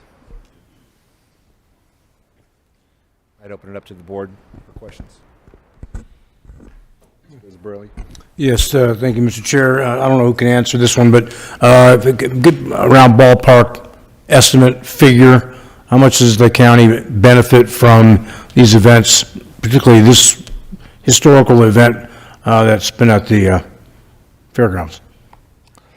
Chairman Lingenfelter, members of the board, Supervisor Borelli, these types of events, which occupy entire weekends at the fairgrounds, are part of our interest in utilizing the fairgrounds to their fullest extent in order to provide revenue to the fairgrounds fund. The fairgrounds as a whole is largely, the amount of revenue we gain from the Mojave County Fair is a substantial sum. However, in order to balance our budget and be able to care for the entire year-round operation and maintenance of the fairgrounds, we need events such as this. So they do provide key revenue to the fairgrounds as a whole. Thank you. Supervisor Gould. Thank you, Mr. Chairman. Director Latosky, in the background, I thought I read that we were going to eliminate this fee in the future for everyone. Chairman Lingenfelter, Supervisor Gould, no, that would not be staff's recommendation.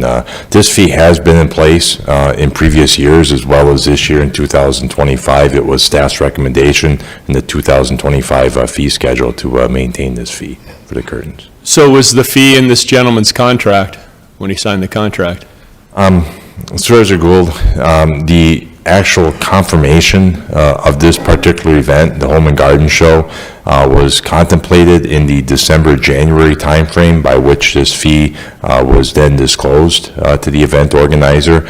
There was discussions early part of last year, namely in the May timeframe, between the event organizer and who is our former fairgrounds superintendent in terms of the interest of the event organizer in staging the fee, but an actual confirmation was not processed until this December-January timeframe when we as staff expressed the curtain fee as well as our inability and my inability to entertain any such waiver. Thank you, sir. Thank you, Chairman. Supervisor Martin.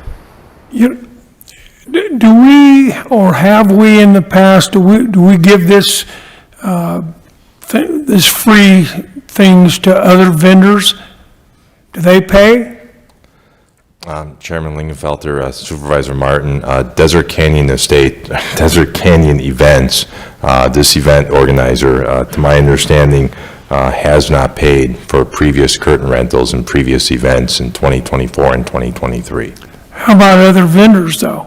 How about the gun show? Other vendors, namely the Kingman Cancer Fair, they have an event in November, and they have paid for the curtains.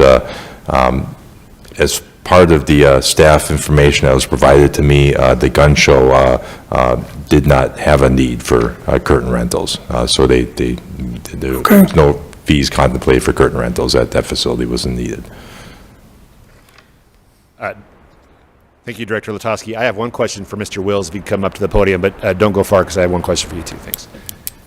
Mr. Wills, correct me if I'm wrong, but in your testimony earlier, I thought I heard you say that in previous years you had utilized your own curtains and now you're using the county's curtains. Is that? No, I've never used it, and under my understanding, nobody has ever paid for the curtains at that facility. And I have never bought my own curtains, and no, I've always used the curtains at the facility. So help me understand, in previous years, you've always used the curtains provided by the facility? That is correct. And there, it sounds like there was a fee for that. Did you? No, there was never a fee for the curtains. Okay, thank you. Yeah, to my knowledge, nobody has ever paid for curtains for that facility since the county took it over. Okay, and thank you, even sir. before. Appreciate that. Thank you very Director much. Lotowski, could you come back up to the podium? I want to make sure that I understand this fee in previous years on the curtains. Was there event organizers using the facility, were they paying a curtain fee? Were they not paying a curtain fee? Chairman Lingenfelter, members of the board, in 2024, there were 4 events at the fairgrounds that involved curtain use. 2 by Desert Canyon events, which would be the Home and Garden Show and Jingle Mingle, curtains were not paid for, even though we had that fee on the books. I understand that the Kingman Cancer Unit would have paid for the curtain rental. There was a Republican Party dinner in April of 2024. I do not believe that they paid for the curtain rental. So how is it, are you telling me that there's a fee on the approved fee, but that there are organizations that didn't pay the fee? And how does that occur?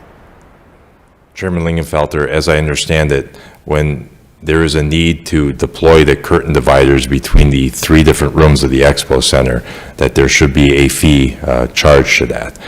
These past events were all under the administration of our former park superintendent, fairground superintendent.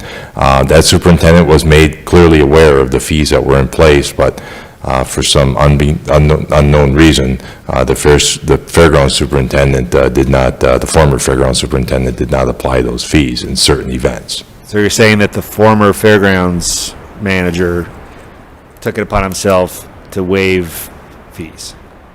Chairman Lingenfelter, that may have occurred, as you described it. Okay. I was not personally consulted on that. As we're here today on this event, I would not have supported that. Okay, one other question. I just want to make sure that I'm clear on timelines. We approved the current schedule for fairgrounds fees in what month and year? Chairman Lingenfelter, we brought that to the board in December, just so that we have a fee schedule in place for January 1, so.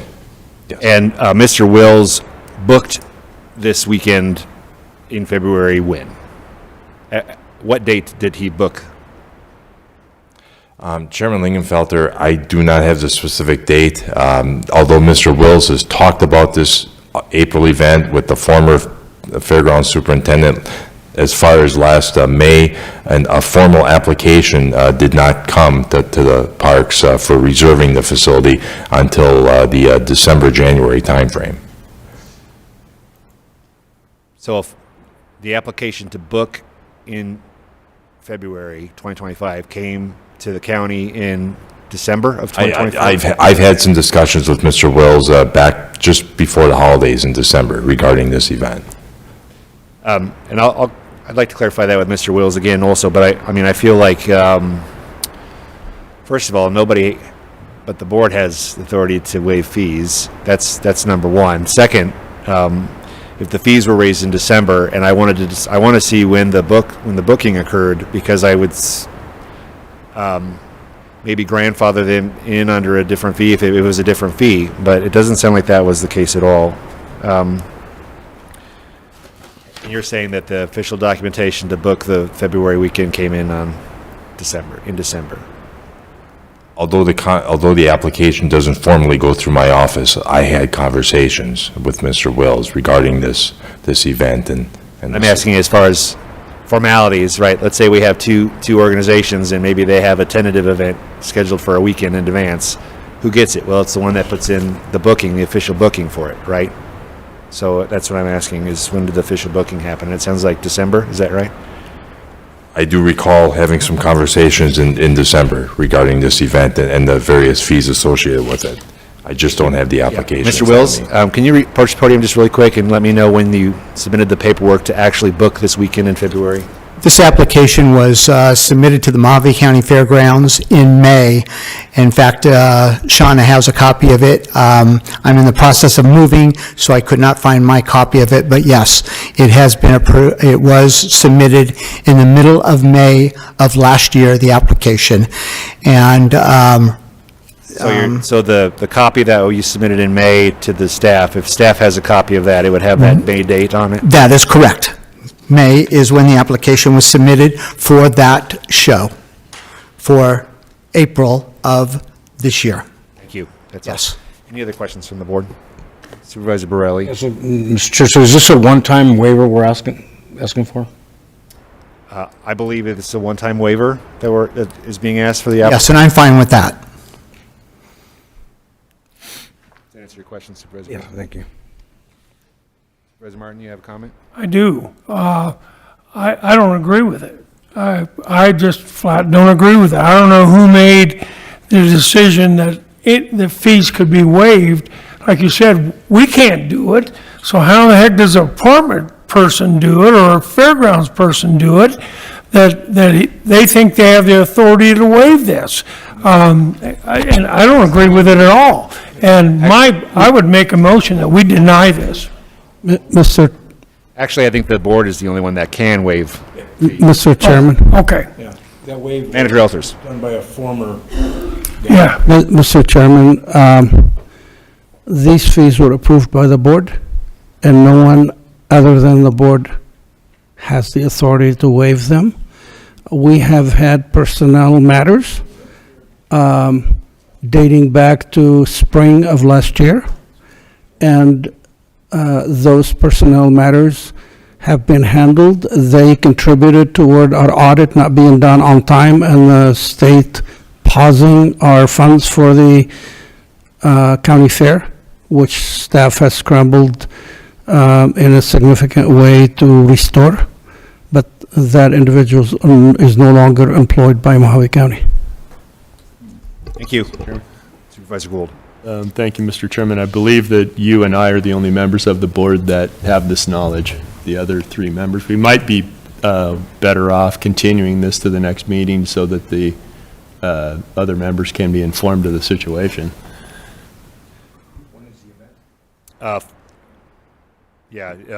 and Garden Show is for April 17th, 2025 through April 20th, 2025. I don't believe this is asked to go into executive session. No.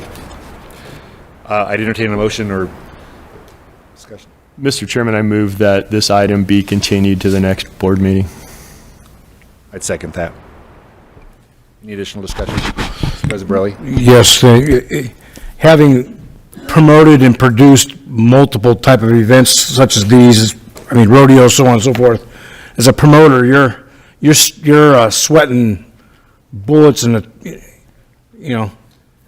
trying to make sure that you're getting ends meet, because you're hoping that you at least break even on an event and pray that you make money. But I could understand, or if you don't budget for something like this and it pops up, I can understand the anxiety. But yeah, I'm okay to. Sir, that's okay with you if we postpone this for an additional 2 weeks to let the board contemplate this a little bit more? Yeah, when's the next board meeting? I believe it's the 18th of February. Yes, I'm available on the 18th of February. For that motion and second, all in favor, please say aye. Aye. All opposed? Ayes appear to Nay. Thank you. Ayes appear to have it, do have it, so ordered. Item number 38, discussion and possible action regarding approve the reappointment of Billy K. Sipe Jr., Kenneth L. Gregory, Douglas Camacho, Aaron Demke, and Jill Davis as Judge Pro Tempore for the Superior Court in Mojave County as requested in Administrative Orders 2025-01, 02, 03, 04, and 05. Continued from the January 21st, 2025 Board of Supervisors meeting. We have 3 individuals that have signed up to speak. Pastor Ray Hagemeyer, Jennifer Esposito, you're on deck. And then Donna Peterson. You can state your name and your address for the clerk. We'd appreciate it. Roy Hagemeyer, Mojave Valley, Arizona. First, I want to preface what I'm going to say before I begin. I am not here representing the Foster Care Review Board, and I am not here representing the Arizona Supreme Court, which the FCRB falls under. But let me read the philosophy of the Arizona Foster Care Review Board. The mission of the Foster Care Review Board is based upon a belief that each child has a right to and is deserving of a permanent home that provides nurturing love and protection. Towards this end, the mission of the Foster Care Review Board is accomplished in an atmosphere of trust with dignity and respect maintained, with participatory involvement in all those having interest in a child's welfare. Though the plan for each child must be tempered by a reality of what may be attainable from resources available, the best interest of the child always remains the paramount interest to the Foster Care Review Board. I'm here today and I'm deeply concerned about one particular court commissioner who presides over one of Mojave County's family courts. As the chairman of Foster Care Review Board in Mojave County Board Number 3, I see many cases that are adjured by all three of the judges in Mojave County. It's my experience that Aaron Demke consistently makes poor decisions in regard to the best interest of children in these cases. As a foster parent, I currently have a 17-year-old boy living with me. He has been failed by this court system and this state 4 times. He ended up in South Carolina, was failed 2 more times, ended up in jail. And now I've got him and I can't get any help. And Aaron Demke causes a lot of that problem. I would beg you, do not reappoint this man. And Judge Moss, I would implore you to listen to what I have to say, because I know you have experience with foster care. And I would tell you that the reason that you're seeing the delinquencies up and the dependencies go down is because the failure of the foster care system in the state of Arizona. It's not broken, it's dysfunctional from the top down. Thank you. Jennifer Esposito. Donna Peterson's on deck. Thank you, Jennifer Esposito. I'd just like to say that I support Pastor Roy in his statements 100%. We, always should look out for the children first. I also like to say that I think that while we have some very good judges in Mojave County, like Judge Moss, we've had some terrible judges in Mojave County, like Lee Jansen, who embarrassed us on the national stage and had been reprimanded by, I believe, the Arizona Supreme Court and Judicial Review Board and whatnot. Just kept on going, and upon information and belief by someone at the courthouse, Judge Jansen had been pulled from all civil cases, but was still allowed in our court system to try criminal cases for a time. He's now out of office. But we have good ones, we have bad ones.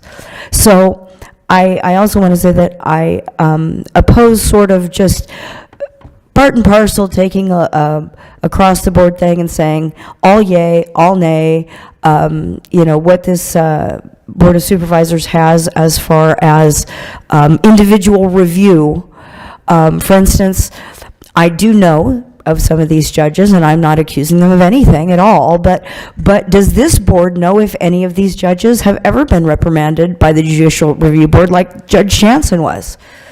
I don't know. Do you? But maybe those are the kinds of things that you should look at before you unilaterally across the board approve lump sums of judges to officiate over cases in Mojave County. Thank you. Donna Peterson.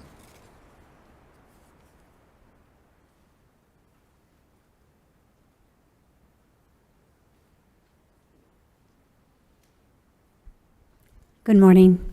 Actually, I'm here State your regarding... name and address, I'm sorry. Name and address, please. Okay. Donna Peterson, 1020 Parkview Avenue, Kingman. And actually, I'm here to address Judge Moss's presentation earlier. You just didn't have a call to the public on that, so I'm sneaking in under that. But I'd like to talk about the historic courthouse downtown. Ma'am, I can call you up during call to the public. This is a appointment of judges, so I'll make sure to take note, and I'll call you back to call the public if this is not on this item. Thank you.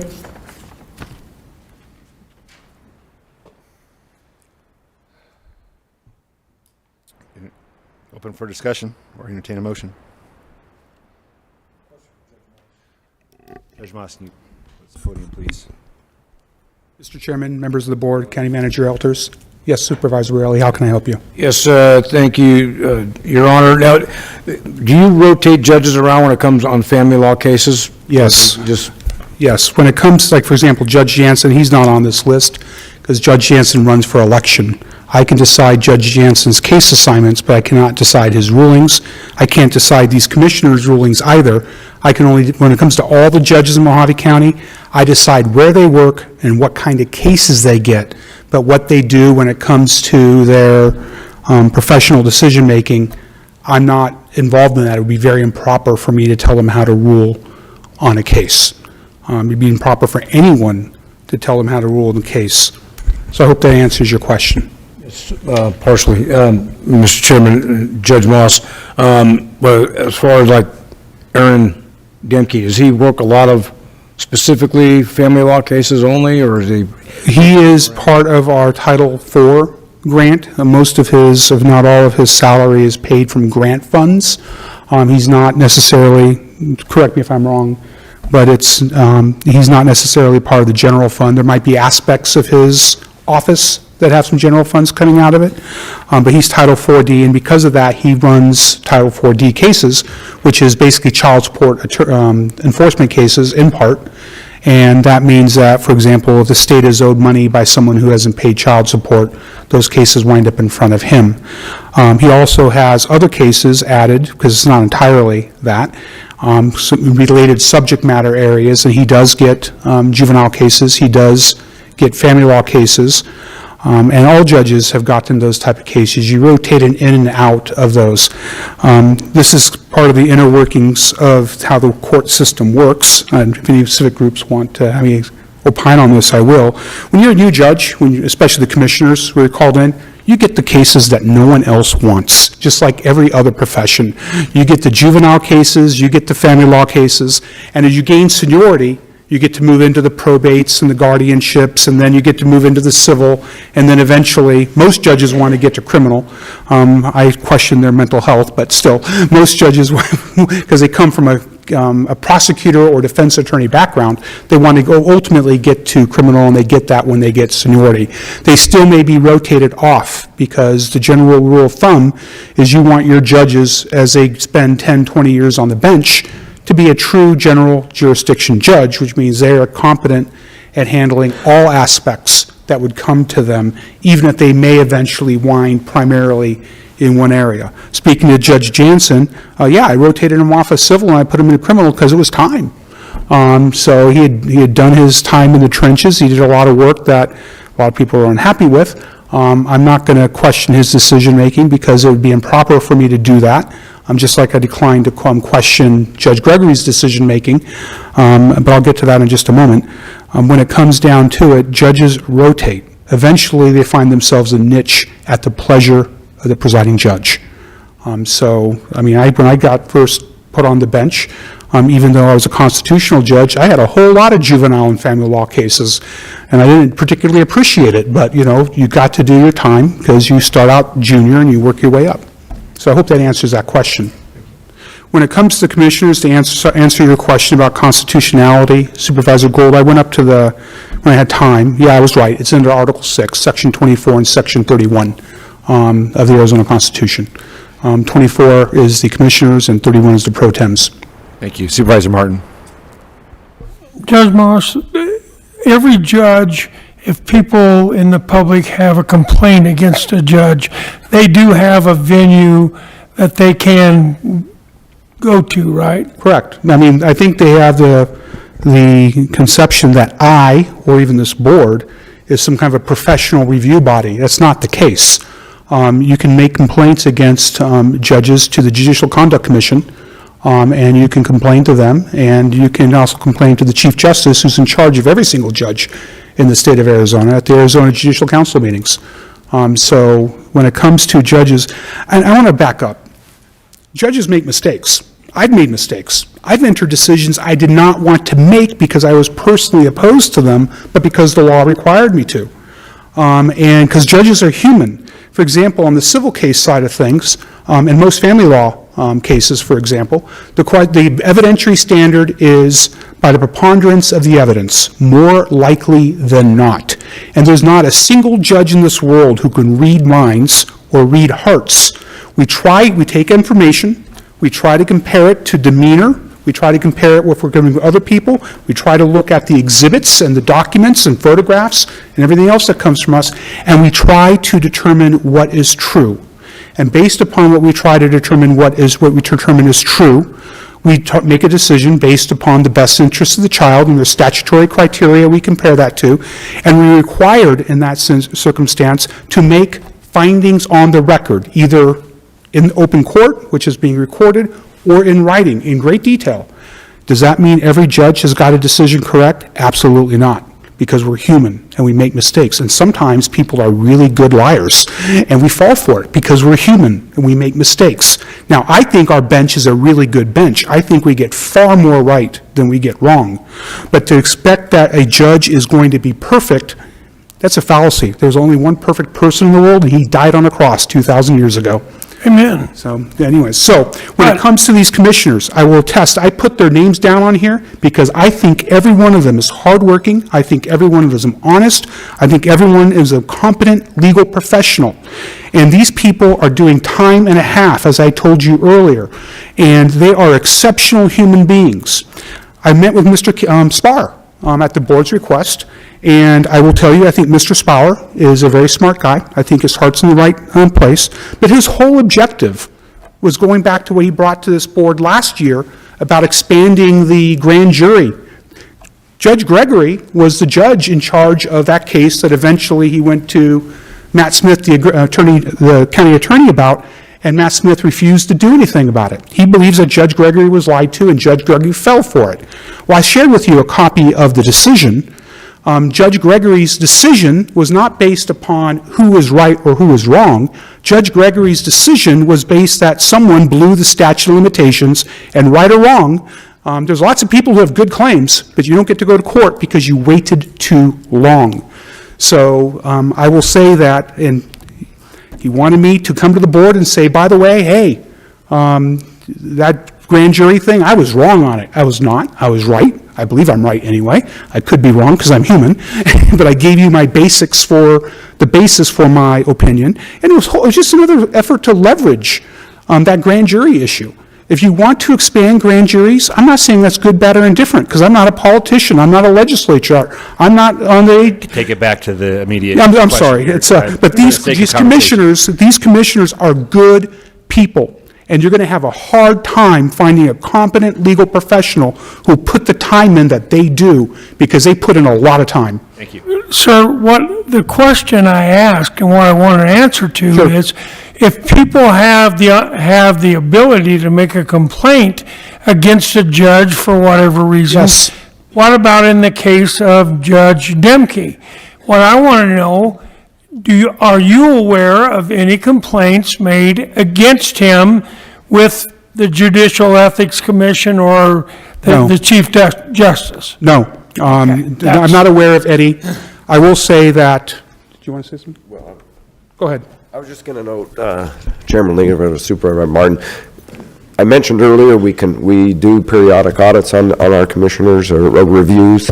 We just did one on Judge Demke just over a year ago. Judge McCoy, who's here, she oversaw some of that, and we asked for input. We put things out, and we didn't get back any concerns. We got back lots of positives, and Judge McCoy met with them, and it's an opportunity for them to improve, to get some feedback, but there was nothing that came through, and the courts work with the Foster Care Review Board, so if there was concerns, they have an opportunity to reach out to my office at any time and share comments as well. And that was my question. I just wanted to know, in this particular case, since this individual had been singled out, if you will, that if there had been any reports of any problems with this particular judge that had been voiced to the judicial ethics people or to the chief judge, and It's a simple yes or no, I thought. I mean, if you don't have anything on him, you don't have anything on him, that's fine. I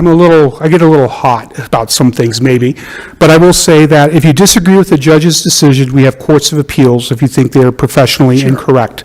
If you have a question regarding a judge's character or ethics, we have the Judicial Conduct Commission. Those are the two paths in the road you can take if you dislike what a judge is doing.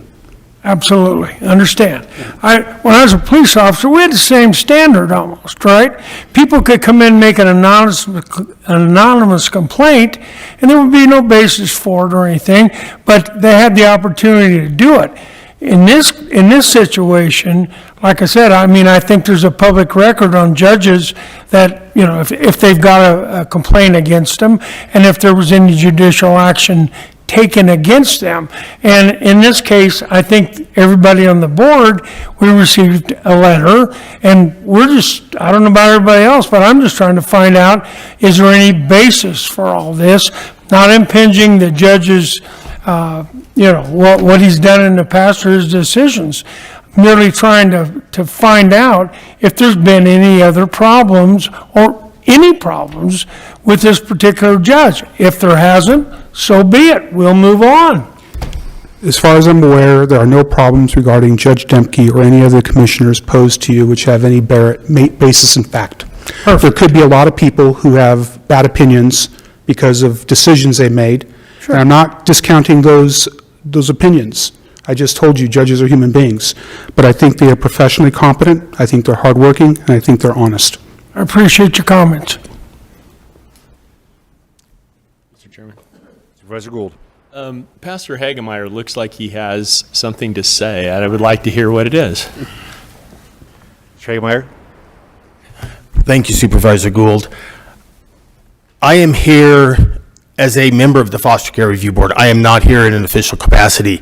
We are not allowed to make any complaints against judges, okay? When they make decisions, it doesn't affect me personally because it's not my child, but it affects other people. Children are sent back home into unsafe homes. Mom and dad are happy. Who's going to complain? But those of us that are involved in the case, other than mom and dad, we can't complain. Our hands are tied and our mouths are zipped shut.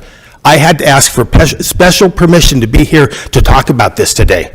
I was willing to resign my position on the Foster Care Review Board to make my voice heard.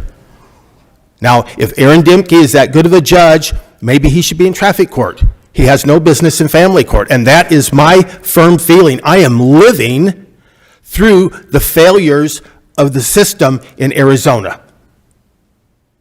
And I will tell you, it is not good. We have a child that's dead because of the failure, a child living in poverty because of the failure, a child that I took out of jail because of the failure in Arizona. We have to stop this. We have got to stop this. And the judge is the center of these cases. And if he makes bad decisions and sending kids back home where they don't belong, that's a problem. This boy that I have right now was born into the foster care system. His mother was in prison. And he spent 3 years with his grandmother and then was given back to his mother. And then 3 more times in the system. When is enough? When is enough? That's all I can ask you. Demand that he be put someplace other than family court. Do that. That's all I want you to do. He might be a great judge somewhere else, but family court's not his thing. Thank you. Chairman, if I can just have one thing. Attorney Esplin. Chairman Lingenfelter, members of the board, just also one other thing that Judge Moss didn't mention also is the ability to appeal decisions. Litigants can also appeal decisions, and it's hard to say whether you should or should not. We weren't parties to these cases. We don't know what was happened, but there is that ability to appeal. Also, just to reiterate what Judge Moss also said, there's ability to ask for a change of judge if necessary. That can happen too. So there's other things that people can do if they feel like a judge has done something wrong. I've certainly gone in front of judges where I feel like they've done something wrong, believe it or not. But you move on, you go forward, and you look for other avenues to determine whether you wish to appeal or not, or whether to take another avenue, other things that you can look at as well. So I just want to make sure the board is aware of that too. And to clarify something, Judge Demke has been a judge for 3 years. He hasn't been charged with a child who was born in the system for that entire time if he's 17. If he's had any case, he's had it for 3 years. So it's, and if you don't like this decision, appeal the decision. So that's all I will say about Judge Dempke. Those are two paths. These are all good people. They all do excellent work, and I would encourage the board to approve the item. I'll also answer any other questions you might have. Any other discussion or entertain a motion? Mr. Chairman. Supervisor Gould. Let's see here. I move that we approve the reappointment of Billy K. Sipe, Jr., Kenneth L. Gregory, Douglas Camacho, and Jill Davis as Judge Pro Tempore for the Superior Court of Mojave County, as requested by administrative orders. You've heard that motion. Is there a second? Second. You've heard that motion and second. Any other additional discussion? Do I understand then you're leaving, you're leaving Judge Dempke off this? Correct. Okay.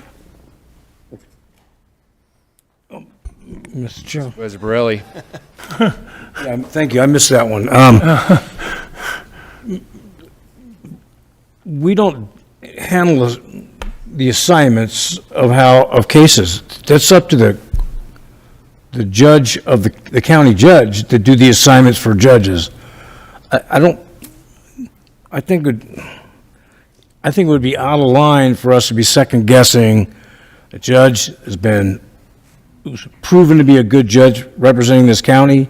He's been elected. It was even approved, I believe that position's got to be approved by the governor, who, we're going to micromanage his court system. He knows his people if he needs to, especially now if he's aware of something, he might need to make some realignments. But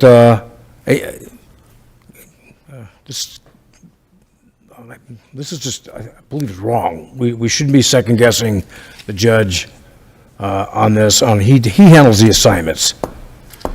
We currently have a second from you, Supervisor Borelli. Do you want to? I will rescind my second. Okay. And then, Supervisor Gould.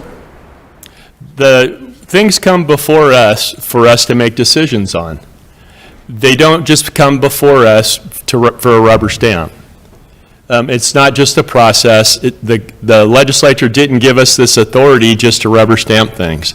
I wanted to exercise that authority, and I can't get a second, so that's how it stands. But these decisions are we're supposed to analyze these decisions and try to make the proper decision, not just to push things along for the benefit of other people. Thank you. Attorney Esplin, looks like you have a comment.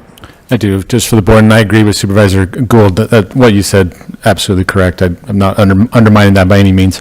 Trying to provide additional information to the board, and Judge Moss can verify this. What's presented to the board here is to approve the reappointment of these commissioners, most of them are commissioners, not all of them are commissioners, as Judge Pro Tem. So even if that motion was approved, and you removed Judge Dempke from it, he still would hear these exact same cases because he's a commissioner, correct? So whether that would have approved or not, it wouldn't have changed anything. He still would have heard those same cases. The assignments to the commissioners remain the same, and so as a commissioner, he would still be hearing that same case. What we're doing here is, what's happening here really is trying to expand as much as possible the ability for these commissioners and Justice of the Peace Jill Davis to do as many cases as possible, so that they have that ability to be able to do that. Going back to your earlier comment about whether that's appropriate or not, that was the comment way earlier in the meeting. But just so you're clear, that as a commissioner, he would still hear those cases. That just would make it entertain a substitute motion or a new motion altogether. Item 38 is read. You've heard that motion. Is there a second? Second. You've heard that motion, second. Any additional discussion? Hearing none. All in favor, please say aye. Aye. All opposed? No. Ayes appear to have it. Do have it. So ordered. Item number 39, discussion and possible action. Approve changes to the Mojave County Board of Supervisors Rules of Order. We have one individual signed up to speak, Mr. Scotty McClure.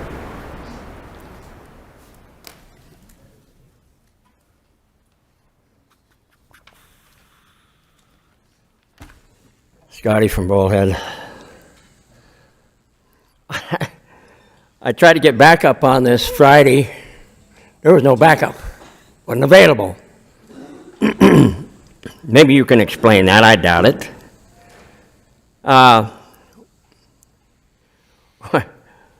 What are the rules of order? It'd be nice to have a set of rules of order, and what are you changing them to?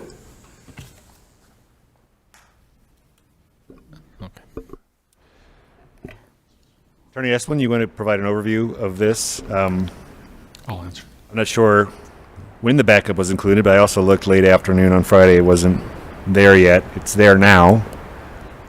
Could you give an overview of clerk school? Sorry. We had a technical glitch that was brought to our attention this morning. The backup, even though it was in where it was supposed to be, it did not connect or hook up to the backup of the item. And so that we weren't aware of that until just before the meeting. So if you don't mind, if we could please postpone for the next meeting. I also have written copies of what the proposal is here for you to take with you, but Thank you for that. only as good as Yeah, my I'm technology. going to make a motion that we postpone this until the next Board of Supervisors meeting. Mr. Chairman. Supervisor Gould. I move that we continue this to the next meeting. There you go. Okay. Any additional discussion? Hearing none, all in favor, please say aye. Aye. All opposed? Ayes appear to have it, do have it, so ordered. Of the public.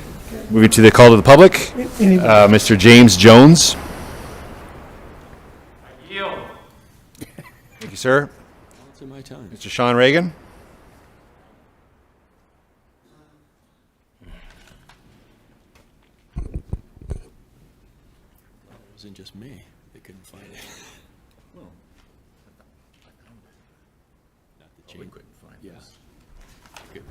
Good afternoon, Board. Sean Regan, Kingman, Arizona. I'm just coming up here and call the public to, first, I want to shed light. The City of Kingman assisted Mutt Mattress and Friends with some much-needed and very expensive drainage repairs, and I just wanted to acknowledge the City of Kingman for their exceptional contribution to our organization in what they did. We were spending enormous amounts of money and funds that we just don't have readily available to take care of the problem, and they stepped up, and I just want to acknowledge them. I will be going to their board as well. The other thing I'd like to do is publicly thank our volunteers, specifically Tanya, Eiley, Patsy, BJ, Katie, Jamie, and Ingrid. Those are all dedicated volunteers that put their heart and soul into their dogs and treat them like the royalty that they are. Any dog that's unwanted or basically discarded is royalty to me. And we do need more volunteers. We do need more assistance. We do our best to take in as many dogs as we can, but my facility is limited in scope. I'd tear out Golden Valley and put in kennels if I could. So my affection to these dogs are not only limited to their needs, but it's also something that I utilize through Arizona Veteran Canine Services, which is an organization I started 3 years ago. And that is to obtain dogs to the shelter method and prevent them from being euthanized, and then train them to be service dogs for veterans that have much needed requirements. They are trained in getting their, if they lose a limb, sight, vision, more importantly, and the biggest is the PTSD. The amount of comfort they take to the veteran is enormous. And I need the dogs, I need the help. I'd like to train more. We're diligently trying to work with VA to become a provider, but that takes an arduous amount of time and money, which we could also use help with. It's just on and on. I do come up here with hat in hand. I do need the support. I do need the support of my local governments, because I think the vets are worth it. I get told all the time they can't imagine how much they are benefited by the dogs that they get.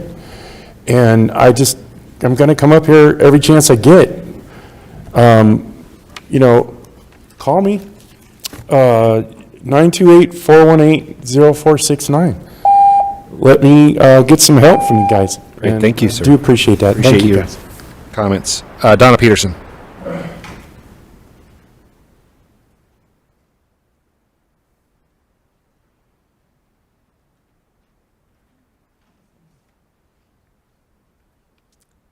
Donna Peterson, 1020 Parkview, Kingman.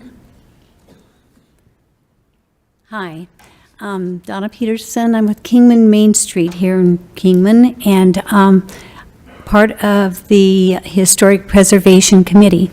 One of the things we've kept our eye on is the historic courthouse in downtown Kingman.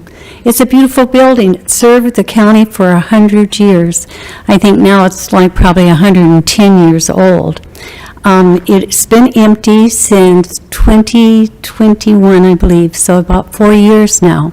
We know how these older buildings are. The more they sit, doors closed, hopefully windows closed, no birds flying in or anything like that. They just deteriorate, and that's what's happening to our courthouse downtown. And so we just are here to urge you to keep that in mind.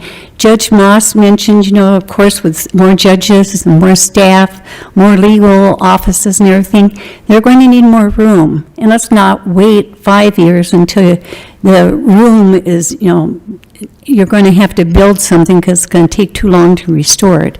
And right now you're talking $6 million to restore it. And in 5 years, what will it cost? So I would just urge you to keep that in mind. I remember the old high school that was down by the Dick Grounds field, and it sat empty for a number of years. And then one day it caught fire, and they tore it down. The Mojave County Hospital that's set by Metcalf Park, beautiful building, Mission. I know it was old, it was deteriorating, it was never fixed up. And one day the bulldozers just came in and tore it down. That's what happens to old buildings, is they get neglected. But money's always tight, and I know Judge Moss talked about the personnel that they need, but they'll also need that space. And so I would just urge you to keep that in mind and think about the historic value of it and how it can be used. Thank you. Thank you, ma'am. Jennifer Esposito. Steve Robinson, you're on deck.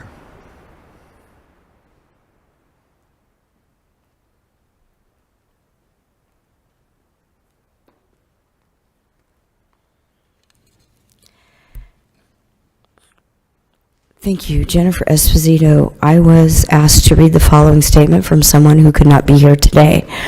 Attorneys from Maricopa County with their socialist mindset and agenda can come into our county and commit multiple crimes during courtroom litigation.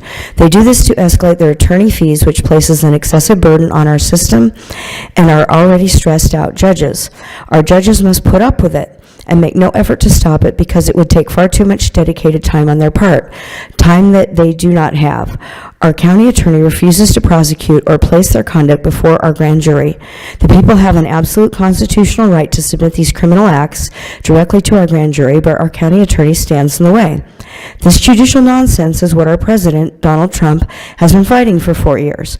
A proposed ordinance that solves these problems has been submitted to you. Please put it on the agenda for discussion and a vote, and thereby support our president. He can't save this country by himself. He needs our help.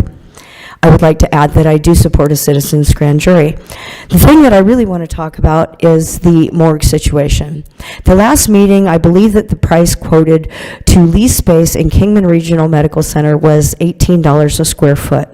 So for the education of those who are new on this board, this county, the taxpayers, own that hospital. We lease it to them. Okay? And those decisions are made through an elected board. The Hospital District 1 board oversees the lease by the county to Kingman Regional Medical Center. Unfortunately, since October, I don't think they've actually been able to have a board meeting. You had a resignation, then you had one board member who did not renew, another board member who ran but has not been sworn in, and two board members who refused to show up. What you have is a completely defunct hospital district board at this point. Now, I'm not sure whether or not the statutes under Title 48, Mr. Esplin would probably be able to know, allow this county to take over control of the hospital district board because all meetings have been canceled until further notice. They don't have a quorum. They can't get a quorum. They can't swear in the new board member. And it's my understanding that the lease has not been renewed, that the audit requirements with the state have not been met, that the whole thing is an absolute hot mess, and there is no functioning board. So just like you took over the fairgrounds, can you take over the hospital district board? Because if you can, you can negotiate that lease with CareMC for $0 per square foot, okay? I'm just saying, this isn't rocket science, people. You own it, you shouldn't be paying them anything, and you shouldn't be asking Mr. Elters any advice on anything to do with CareMC because he sits on the hospital board, the private board that's not open to the public, and he has a clear and obvious conflict of interest. Thank you. Stephen Robinson. Stephen Robinson, Golden Valley. Presiding Judge Moss rightly stated the need for courts having increased funding. The same is much more true for our Sheriff Schuster's department. In fact, last summer, then candidate Supervisor Martin asked him how many sheriff deputies do we need, and he said 30 to 40 to get up to his level. Now the question is, and this is where Judge Moss is uninformed, is just how much money is really available in the general fund or in the county's accounts. While our budgets tend to ignore all the available money in the various funds and financial reports fail to give us full disclosure, Treasurer Mellows does a great job of providing monthly reports like this one for December showing the actual account balances. And that's one of the things I look at in addition to the financial reports and the budgets. First off, the budget does not include every dollar that's in the general fund when they say you have a structural deficit, like they have the last 2 years. You don't have a structural deficit if you're sitting on $90 million in the fund. You have a surplus of money to meet the needs. Over the last 5 years at least, we've had a surplus each year of at least $10 million, $8 to $10 million in the general fund actual expenditures. So that's one of the issues. We need to be accurately reporting on the budgets, how much money is in the account to take into account all the reserves. Secondly, cash reserves had grown from $33 million 5 years ago last month to $91 million in just the general fund. That's a huge increase over 5 years, and I'm looking at these reports. Thirdly, the general fund has many sub-funds. I mean, there's a whole raft of sub-funds that they don't include in the general fund reporting. The General Finance Officers Association said that's one of the big problems, that governments fail to report the sub-funds.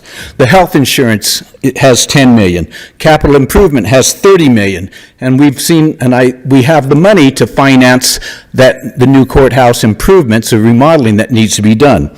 Self-retention, janitorial has 200,000, fund information services 1.1 million, parks have 1.2 million, so the total of all these is $47 million that we have access to fund both the increase in our court system and start adding deputies, at least 10 this year. I would love to see us add 10 more deputies for Sheriff Schuster. Thank you. Ladies and gentlemen, thank you. We are adjourned. I filled out a form. Again, that's twice now you've told me that I couldn't get up there and talk. Shame on you. I see the form, Scotty. Well, look in your paperwork like you did last time. I'm looking.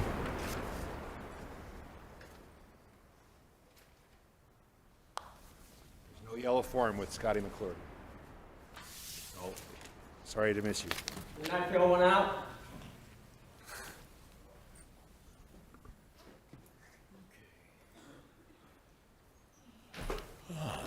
Captain, continue.